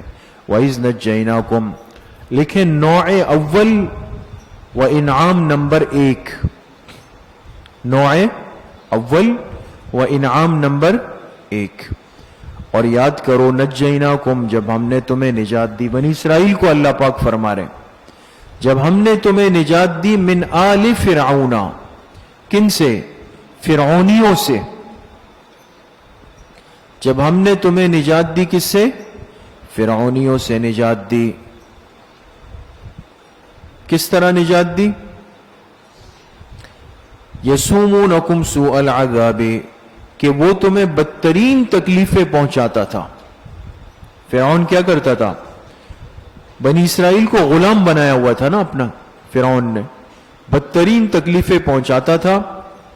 یذبحون ابناءکم، لکھیں برے عذاب کی تشریح، وہ بدترین عذاب کیا تھا؟ برے عذاب کی تشریح وہ یہ تھا کہ تمہاری اولاد نرینہ کو ذبح کرتا تھا، وَيَسْتَحْيُونَ نِسَاءَكُمْ، اور تمہاری بچیوں کو باقی رکھتا تھا، تمہاری بچیوں کو باقی رکھتا تھا۔ اب ایسا کیوں کرتا تھا؟ ایک قول یہ ہے کہ فرعون نے ہی خواب دیکھا ایک رات کو کہ ایک آگ آئی ہے مصر میں اور اس نے قبطیوں کے سارے گھر جلا دیے، قبطی جو اس کی اپنی قوم تھی، اور بنی اسرائیلیوں کا ایک گھر بھی نہیں جلا۔ اس نے جب صبح اٹھ کر تعبیر بتانے والوں سے پوچھا تو انہوں نے کہا کہ آپ کے ملک میں کوئی بچہ پیدا ہونے والا ہے اور وہ بچہ ذریعہ بنے گا قبطیوں کو ہلاک کرنے کا، بنی اسرائیل کی نجات کا۔ دوسرا قول یہ کہ یہ خواب اس نے نہیں دیکھا بلکہ اس کے کاہنوں نے دیکھا، جو ان کے جادوگر کاہن تھے نا، انہوں نے ایک خواب دیکھا اور آ کر فرعون سے کہا کہ اپنی خیر بناؤ، ایک بچہ ملک میں پیدا ہونے والا ہے جو آ کر ہمیں تہس نہس کر دے گا، بنی اسرائیل کو غالب کر دے گا۔ اس نے جب سنا تو کہا کیا کریں؟ کہا معلوم کرو، جہاں اولاد نرینہ پیدا ہو تو اس کو قتل کروا دیا جائے۔ تو ہزاروں بچے قتل ہوئے اور ہزاروں عورتوں کے حمل گروائے گئے، اس خوف سے کہ کہیں اولاد نرینہ پیدا نہ ہو جائے۔ سمجھ میں آ گئی؟ تو یذبحون ابناءکم، تمہارے بیٹوں کو قتل کرتا تھا، تمہاری بچیوں کو باقی رکھتا تھا۔ وفی ذالکم بلاء من ربکم عظیم، اور اس میں ذالکم کا مشار الیہ کیا بنے گا دوستو؟ اور اس میں اگر ذالکم کا مشار الیہ آپ بناتے ہیں سوء العذاب، سوء، اور اس بدترین عذاب میں، تو بلاؤن کا ترجمہ ہم کیا کریں گے؟ آزمائش سے۔ بلاؤن کا ترجمہ کیا ہوگا؟ یہ جو بدترین عذاب تھا یہ ایک آزمائش تھی، من ربکم، تمہارے رب کی طرف سے، عظیم، بہت بڑی۔ عظیم کے نیچے لکھے صفت بلاؤن، موصوف صفت میں فاصلہ آ گیا۔ عظیم کس کی صفت بنے گی؟ بلا ان کی صفت بنے گی. تو یہ جو بدترین عذاب اور سزا تھی یہ بہت بڑی آزمائش تھی من ربکم، تمہارے رب کی طرف سے. ترجمہ سمجھ گئے؟ دوسرا قول یہ ہے کہ ذالکم کا جو مشار الیہ ہے وہ کیا بنے گا؟ نجات، نجیناکم، نجیناکم بنایا جائے گا. تو اس صورت میں بلا ان کا ترجمہ آزمائش نہیں ہوگا، انعام سے ہوگا. کس سے ہوگا؟ انعام سے. اب ترجمہ یہ ہوگا اور اس نجات دینے میں بہت بڑا انعام ہے من ربکم، تمہارے رب کی طرف سے. سمجھ میں آ گیا؟ دونوں مطلب سمجھ گئے؟ وَإِذْ فَرَقْنَا بِكُمُ الْبَحْرَ لکھے انعام نمبر 2. اور یاد کرو فرقنا بکم البحر، اللہ بنی اسرائیل کو اپنے انعامات یاد دلا رہے ہیں. اور یاد کرو کہ جب ہم نے تمہیں پار کروا دیا سمندر، کیا پار کروا دیا؟ سمندر ہم نے تمہیں پار کروا دیا. یہ بحر کے نیچے لکھے بحر قلزم، بحر قلزم. جب ہم نے تمہیں سمندر پار کروا دیا فانجیناکم، پس ہم نے تمہیں نجات دی. واغرقنا آل فرعون، اور ہم نے غرق کر دیا فرعونیوں کو. وانتم تنظرون، جبکہ تم دیکھ بھی رہے تھے. تنظرون کے نیچے لکھے غرقہم، تم کیا دیکھ رہے تھے؟ ان کے غرق ہونے کا منظر اپنی آنکھوں سے دیکھ بھی رہے تھے. تنظرون غرقہم. وَإِذْ وَعَدْنَا مُوسَىٰ 40 لَيْلَةً لکھے انعام نمبر 3. انعام نمبر 3. اور یاد کرو جب ہم نے موسیٰ علیہ السلام سے وعدہ کیا تھا 40 لیلتن، کتنی راتوں کا؟ 40 راتوں کا ہم نے ان سے وعدہ کیا. اصل میں ہوا یہ کہ جب اللہ کے حکم سے موسیٰ علیہ السلام بنی اسرائیل کو لے کر راتوں رات نکلے، پیچھے فرعون آیا، اب وہ قصہ آپ کے علم میں. بحر قلزم میں راستہ بنا، موسیٰ علیہ السلام سب بنی اسرائیل کو لے کے نکل گئے، اور فرعون جب بیچ میں آیا تو بحر قلزم کیا ہو گیا؟ مل گیا، اور وہ غرق ہو گئے. جب غرق ہو گئے تو موسیٰ علیہ السلام کو اللہ پاک نے مصر کا حاکم بنا دیا. جو ملک مصر جہاں کا حاکم پہلے فرعون تھا، اب اللہ نے کس کو بنا دیا؟ لیکن یاد رکھیں کہ حکومت اور سلطنت اور ریاست کے لیے قانون ضروری ہے. قانون کے بغیر دنیا کا نظام نہیں چل سکتا. تو پیغمبر حاکم بن گئے تو اللہ نے فرمایا اب قانون چاہیے. کیسے ملے گا؟ فرمایا آپ کو ہمارے پاس طور پہ آنا پڑے گا. کہاں آنا پڑے گا؟ طور پہ آنا پڑے گا، اور ہم آپ کو وہاں ایک قانون دیں گے، یعنی شریعت اور کتاب ملے گی، وہ آپ لے کے چلے جائیں گے. سمجھ میں آ گئی؟ تو ابتداءً تو حکم یہ تھا کہ آپ آئے 30 دنوں کے لیے. کتنے دنوں کے لیے؟ 30 دنوں کے لیے آئے، اور 30 دن کا اعتکاف فرمائیں، ہر دن روزہ رکھیں. تو موسیٰ علیہ السلام گئے اور ایک دن روزہ رکھتے، تو جب افطار کرتے تو تورات کی ایک تختی آپ کو دی جاتی. ہر روز ایک ایک تختی ملی. جب 30 روزے پورے ہو گئے، 30 دن پورے ہو گئے، 30 دن کا اعتکاف پورا ہوا، تو موسیٰ علیہ السلام سمجھ گئے کہ جی کام تو ہو گیا. جیسے انسان 30 روزے جب پورے کر لیتا ہے، تو انہوں نے کیا کیا کہ 30 روزے گزرے تھے تو انہوں نے مسواک کر لی تاکہ پاک صاف ہو جاؤں. اور تو مسواک جب کر لی تو وہ روزے کی وجہ سے جو منہ کے اندر ایک بو ہوتی ہے، جیسے حدیث میں آتا ہے نا کہ روزہ دار کے منہ کی بو اللہ کو مشک سے زیادہ محبوب ہے، تو روزے سے ایک بو پیدا ہوتی ہے، وہ چلی گئی. تو اللہ نے فرمایا جب ہم نے کہا نہیں تھا ابھی تک آپ کو، تو آپ نے کیوں مسواک کی؟ وہ آپ کے روزے کی جو بو آ رہی تھی وہ ہمیں بڑی محبوب تھی، لہٰذا آپ مزید 10 دن کا کریں. تو 30 دن کس میں تبدیل ہو گئے؟ چلنے میں تبدیل ہو گئے. 10 دن کا عشرہ مزید آ گیا اس کے اندر، تو 40 دن اس طریقے سے پورے ہو گئے. سمجھ میں آ گئی بات دوستو؟ وَإِذْ وَعَدْنَا مُوسَىٰ 40 لَيْلَةً، اور یاد کرو جب ہم نے وعدہ کیا موسیٰ علیہ السلام سے 40 راتوں کا. نیچے لکھے لِلتَّوْرَاتِ، 40 راتوں کا وعدہ کس کے لیے کیا تھا؟ تورات دینے کے لیے. تورات. تو یکم ذی القعدہ سے بیٹھ گئے اور 10 ذی الحجہ پہ 40 دن پورے ہوئے ان کے، یکم ذی القعدہ سے لے کر 10 ذی الحجہ تک۔ ثم اتخذتم العجل، اب ہوا یہ کہ موسیٰ علیہ السلام یہاں طور پہ آ گئے اپنی قوم کے لیے کتاب اور شریعت لینے، اور پیچھے وہ ایسے نہ ہنجار و نہ بکار لوگ تھے، بنی اسرائیل تو بہت ہی زیادہ جو ہے نا وہ کمظرف تھے نا، اور پیچھے انہوں نے کیا کیا، بچڑے کو اپنا معبود بنا لیا۔ کس کو؟ کہا موسیٰ علیہ السلام کے آنے تک، چونکہ وہ تو اللہ سے ملاقات کے لیے گئے ہیں، وہ اور اللہ تعالیٰ تو وہاں پہ مشغول ہے، نعوذ باللہ، تو اس وقت تک ہم کام اس سے چلا لیتے ہیں۔ کس سے؟ گائے کے بچڑے سے چلا لیتے ہیں۔ وہاں پیغمبر گئے ان کے لیے کتاب لینے، تو اللہ نے فرمایا موسیٰ علیہ السلام میرے پاس تھے، ثم اتخذتم العجل، تم نے بنا دیا بچڑے کو، نیچے لکھے الہن، کیا بنایا؟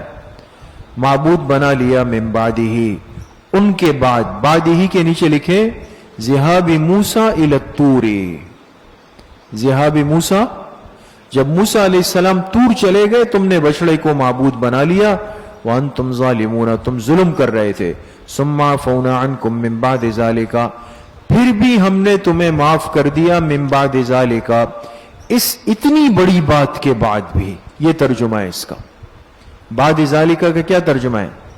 اس اتنی بڑی بات یعنی شرک، اس اتنی بڑی بات شرک کے بعد بھی ہم نے تمہیں کیا کر دیا؟ معاف کر دیا۔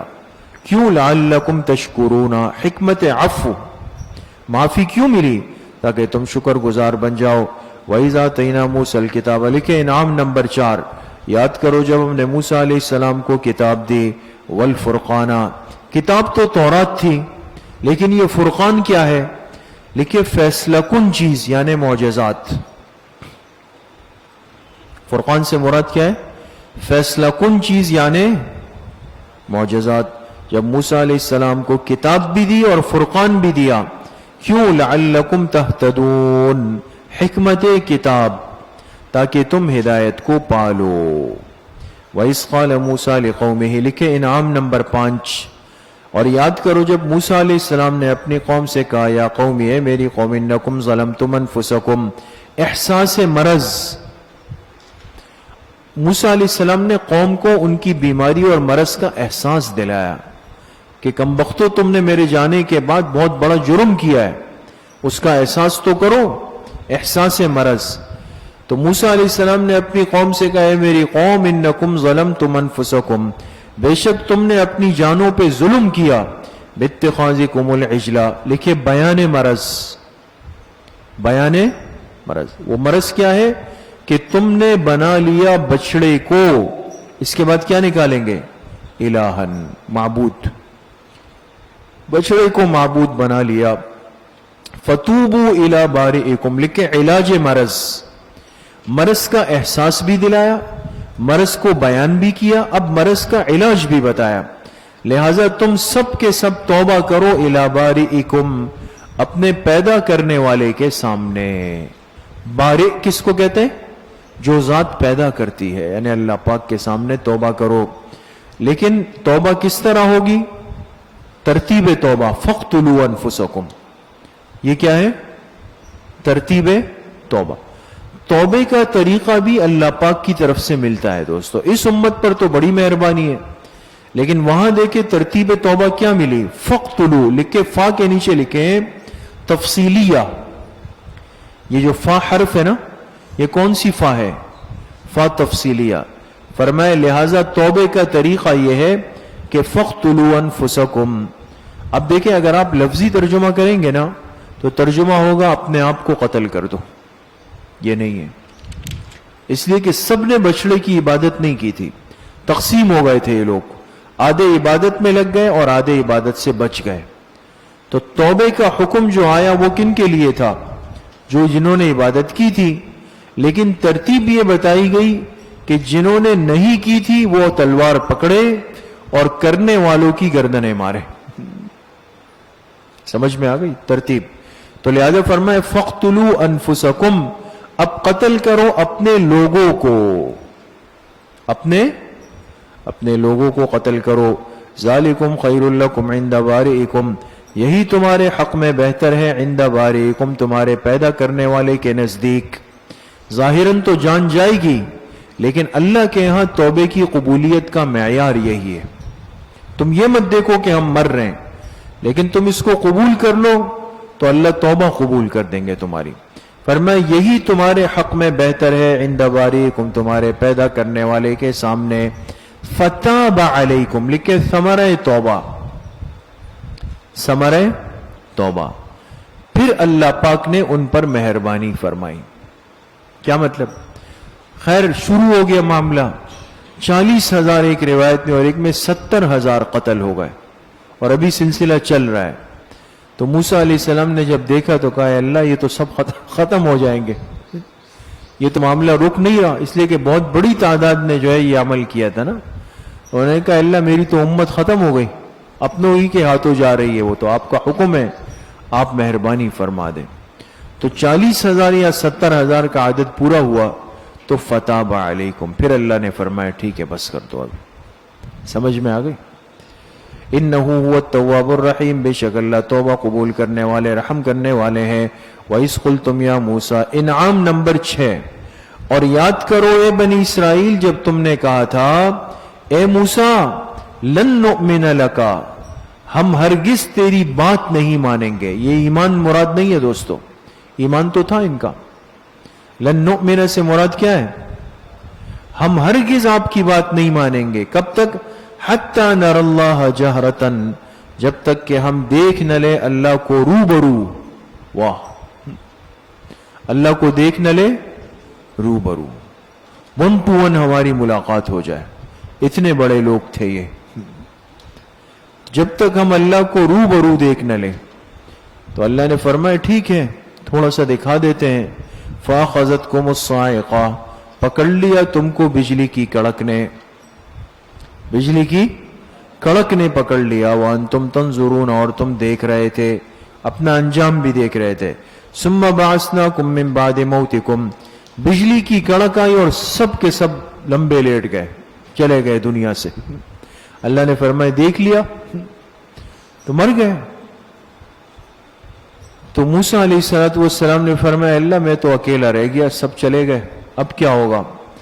پھر دعا کی اللہ سے، ثم بعثناکم من بعد موتکم، اللہ فرما رہے ہم نے تمہیں دوبارہ زندہ کیا تمہیں موت دینے کے بعد۔ کچھ کم ان لوگوں پر احسانات نہیں ہوئے اللہ پاک کے، لیکن بڑے احسان فراموش تھے۔ فرمائے تمہارے مرنے کے بعد ہم نے تمہیں دوبارہ زندہ کیا، کیوں؟ لعلکم تشکرون، حکمت بعث، دوبارہ زندہ کرنے کی حکمت یہ تھی تاکہ تم شکر گزار بن جاؤ۔ کیا بن جاؤ؟ تم شکر گزار بن جاؤ۔ وَظَلَّلْنَا عَلَيْكُمُ الْغَمَامَ، لکھے انعام نمبر 7، انعام نمبر 7۔ اب یہ جو واقعہ آ رہا ہے انعام نمبر 7 میں، یہ میدان تیہ کا ہے۔ تیہ، تا یا اور ہا، میدان تیہ کا ہے۔ یہ مصر اور شام کے درمیان ایک بہت بڑا میدان تھا جس کو وادی تیہ کہتے تھے، مصر اور شام کے درمیان۔ ہوا یہ کہ جب یہ لوگ نکلے تو اللہ نے حکم دیا آگے ایک قوم آئے گی، قوم عمالقہ، قوم، یہ بڑے ڈیل ڈول والے ایسے بھاری بھرکم لوگ تھے۔ تو اللہ نے فرمایا تم جا کے ان سے جہاد کرو گے۔ آگے سورہ مائدہ میں اس کی تفصیل آئے گی۔ بنی اسرائیل کو حکم ہوا کہ ان سے کیا کرنا ہے۔ انہوں نے جب جا کے دیکھا ان کو نا، او ہو کہا یہ تو مشکل ہے، ان کا تو ایک پڑے گا تو ہم تو کہیں نظر ہی نہیں آئیں گے۔ تو موسیٰ علیہ السلام سے کہا اذهب انت وربک فقاتلا، ہے نا قرآن کریم میں، کہ آپ اور آپ کا رب جائیں اور ان سے جہاد کر لیں، ہم نہیں جاتے۔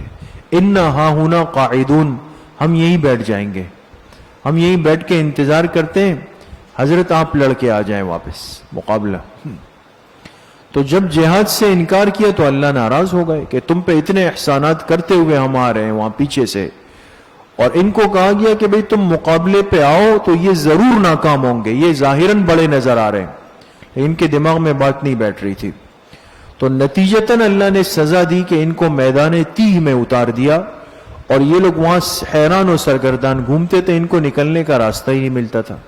صبح نکلتے تھے کہ بھئی چلو شام کو نکلیں، شام کو جب دیکھتے تھے تو اسی جگہ پہ کھڑے ہوتے تھے جہاں سے صبح چلے تھے. سمجھ میں آ گئی؟ اللہ کی طرف سے ایک سزا تھی. تو یہ وہ مراد ہے وہاں پہ. وَظَلَّلْنَا عَلَيْكُمُ الْغَمَامَ، اور ہم نے تم پر سایہ کیا الغمامہ، کس کا؟ بادلوں کا. کھلی دھوپ کے نیچے گھوم رہے تھے، ہم نے تم پہ بادلوں کا سایہ کیا. وَأَنزَلْنَا عَلَيْكُمُ الْمَنَّ وَالسَّلْوَىٰ، اور ہم نے تم پر من و سلوہ اتارا. کیا اتارا؟ ان کے لیے دوستو یہ دنیا کی واحد قوم اور امت تھی کہ جن کے لیے آسمان سے بٹیر اور حلوہ اترا ہے. بٹیر اور حلوے. من کہتے ہیں کس کو؟ ترنجبین کو. ترنجبین آسان ترجمہ اس کا ہے حلوہ. مفسرین نے لکھا ہے کہ یہ سفید قسم کے دانے ہوتے ہیں، بارش برستی ہے نا، سفید قسم کے دانے ہوتے تھے بہت میٹھے. ترنجبین لکھا ہے اس کو، ترنجبین. یہ حلوہ ہے دوستو. اور سلوہ کہتے ہیں بٹیر کو. سمجھ میں آ گئے؟ تو بھنے ہوئے بٹیر اور اس کے بعد پھر حلوہ، یہ تیار آ رہا تھا ان کے لیے آسمان سے. کلوا من طیبات ما رزقناکم، کلو سے پہلے محذوف نکالے وقلنا. کیا نکالیں گے؟ وقلنا. اور ہم نے کہا کھاؤ ہمارے دیے ہوئے اس پاکیزہ رزق میں سے، خوب کھاؤ، بٹیر کھاؤ، حلوہ کھاؤ. وما ظلمونا، اللہ فرما رہے ان بنی اسرائیل نے ہم پر ظلم نہیں کیا، ہمارے تو کیا کر سکتے تھے، لیکن وَلَكِنْ كَانُوا أَنفُسَهُمْ يَظْلِمُونَ، اپنی جانوں پر ظلم کرنے والے بن گئے. کیا مطلب؟ جب بٹیر اور حلوہ اترا تو اس کے ساتھ ایک حکم بھی آیا کہ بھئی اس کو ذخیرہ نہیں کرو گے، جو آیا آج کا تازہ تازہ کھاؤ، جو بچ جائے اس کو ذخیرہ نہیں کرو، غریبوں میں تقسیم کرو. لیکن انسان حریص ہے، تو جب کھا کے فارغ ہو گئے، بچ گیا تو کہا ہو سکتا ہے کل نہیں آئے، لہذا اس کو سٹاک کر لیتے ہیں. وہ لے جا کے خیموں کے اندر جمع کر دیے. یہ سزا تھی ان کی. تو اللہ نے فرمایا تم نے اپنی جانوں پہ خود ظلم شروع کر دیا، تو ان چیزوں سے سڑان آنا شروع ہو گئی، بدبو آنا شروع ہو گئی. وَإِذْ قُلْنَا ادْخُلُوا هَٰذِهِ الْقَرْيَةَ، لکھے نقمت نمبر 1. اب انعامات تھے نا ابھی تک، اب ہے نقمت، سزا. اور یاد کرو جب ہم نے کہا ادخلوا هذه القرية، داخل ہو جاؤ اس علاقے میں، اس بستی میں، اس بستی میں. اب میدان تیہ سے جب نکلے نا اللہ پاک نے، تو اللہ نے فرمایا ایک علاقہ آئے گا آگے، تم لوگ وہاں چلے جاؤ. اب یہ علاقہ کون سا تھا؟ راجح قول جمہور نے یہ لکھا کہ بیت المقدس مراد ہے.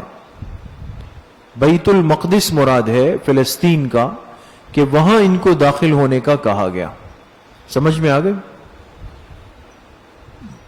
کہا بیت المقدس چلے جاؤ، فَكُلُوا مِنْهَا حَيْثُ شِئْتُمْ رَغَدًا، اور وہاں جا کر کھاؤ پیو جہاں سے تم چاہو، خوب کھانا پینا کرتے رہو، رغدن فراخی کے ساتھ، رچ بس کے خوب کھاؤ. لیکن 2 آداب بتائے گئے ان کو، بہت غور کریں دوستوں. یہاں پہ ابھی کتنے آداب بتائے گئے؟ 2.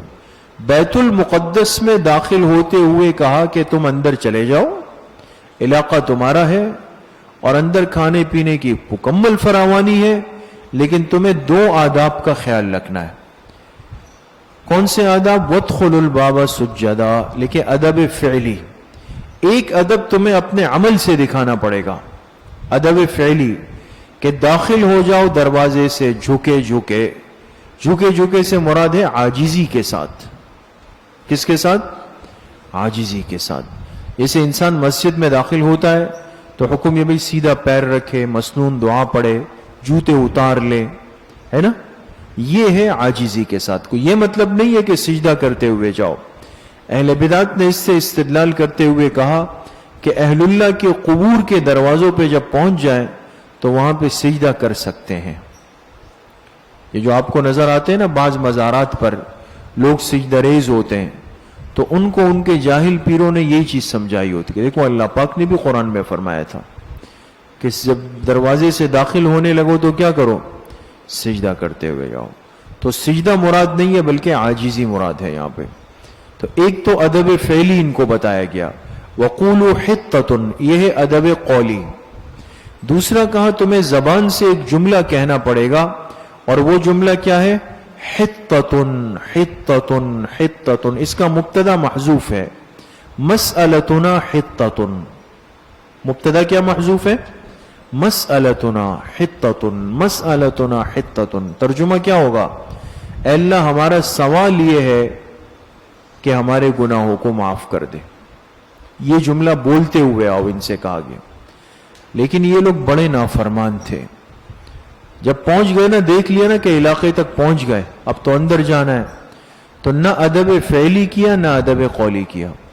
تو بجائے سر جھکانے کے بیٹھ گئے اور سرین کو گھسیٹتے ہوئے داخل ہوئے. جیسے شرارتی بچے ہوتے ہیں نا، تو ان کو اگر کوئی بلائے بھئی آ جاؤ، تو وہ بجائے چلنے کے کیا کرتے ہیں؟ گھسٹتے ہوئے چلتے ہیں. تو یہ لوگ گھسٹتے ہوئے چلنے لگے، ایک مذاق اڑانے لگے، اور حطۃ کے بجائے کہنے لگے حنطۃ حنطۃ حنطۃ. ہمیں گندم چاہیے، گندم چاہیے. سمجھ میں آ گئی؟ تو اللہ پاک نے جو دو آداب کہے تھے دونوں کے الٹ کیا. نغفر لکم خطایاکم، اللہ نے فرمایا تم یہ دو آداب کر لو تو ہم بخش دیں گے تمہارے گناہوں کو. وسنزید المحسنین، اور ان قریب ہم اضافہ کریں گے نیکی کرنے والوں کے لیے. لکھیں ثوابہم، محسنین کے نیچے لکھیں ثوابہم. نیکی کرنے والوں کا ثواب ہم اور بڑھا دیں گے. لیکن انہوں نے کیا کیا؟ فبدل الذین ظلموا قولا غیر الذی، عناد بنی اسرائیل، عناد، انہوں نے عناد ضد کی، نہ ادب قولی کیا نہ ادب فعلی کیا. لہذا فبدل الذین ظلموا، تبدیل کر دیا ان ظالموں نے، قولا، اس قول کو، غیر الذی قیل لہم، اس کے علاوہ سے جو ان سے کہا گیا تھا. ان سے کیا کہا گیا تھا؟ حطۃ، اور انہوں نے تبدیل کر کے کیا کہا؟ حنطۃ. یہ ہے، ظالموں نے اس بات کو بدل دیا جو ان سے کہی گئی تھی. نتیجہ کیا نکلا؟ فَأَنزَلْنَا عَلَى الَّذِينَ ظَلَمُوا، لکھے انجام تبدیل، انجام تبدیل. اس تبدیلی کا انجام پھر کیا ہوا؟ اللہ نے فرمایا ہم نے اتارا ان لوگوں پر جنہوں نے یہ ظلم کیا. کیا اتارا؟ رجزن، نیچے لکھیں عذاب طاعون، عذاب طاعون اتار دیا. من السماء، کہاں سے؟ آسمان سے. طاعون ایک وبا ہے. ایک یہ بعض وبائی امراض ہوتے ہیں نا، جسے آج کل کہتے ہیں کورونا، ایک وبا ہے. فاصلہ رکھیں، ڈسٹینس رکھیں، ہاتھوں کو دھوئیں، سینیٹائزر کریں، یہ کریں، فلاں کریں، ڈمکانا کریں. تو وبا جب آتی ہے تو وبا کے نتیجے میں پھر لاکھوں ہزاروں لوگ چلے جاتے ہیں. تو ایک مشہور وبا ہے جس کو طاعون کہتے ہیں، اور یہ ماضی قریب تک یہ وبا جو ہے مختلف دنیا کے ملکوں میں آتی رہی ہے. بعض لوگوں کا کہنا یہ کہ جو چوہا ہے نا، چوہا تو جانتے ہیں نا، دیکھا ہے اڑتے ہوئے؟ اس کو نہیں دیکھا. تو چوہا جو ہوتا ہے نا، اس کو ایک بیماری لگتی ہے. یہ بیماری اس کے قریب کے انسان میں منتقل ہوتی ہے، اور اس کے بغل میں ایک گٹلی نکل آتی ہے، بغل میں. اور یہ انسان پھر جس کے قریب بیٹھتا ہے اس کو وہ گٹلی نکلتی ہے، اس کو وہ گٹلی نکلتی ہے. ایک سلسلہ چل جاتا ہے، اور اس میں ہزاروں لوگ بیک وقت چلے جاتے ہیں. سمجھ گئے؟ پاک و ہند کی تقسیم سے پہلے کہتے ہیں ہندوستان میں بھی ایک دفعہ یہ وبا آئی طاعون کی، ہندوستان میں، اور اس میں ہزاروں لوگ چلے گئے.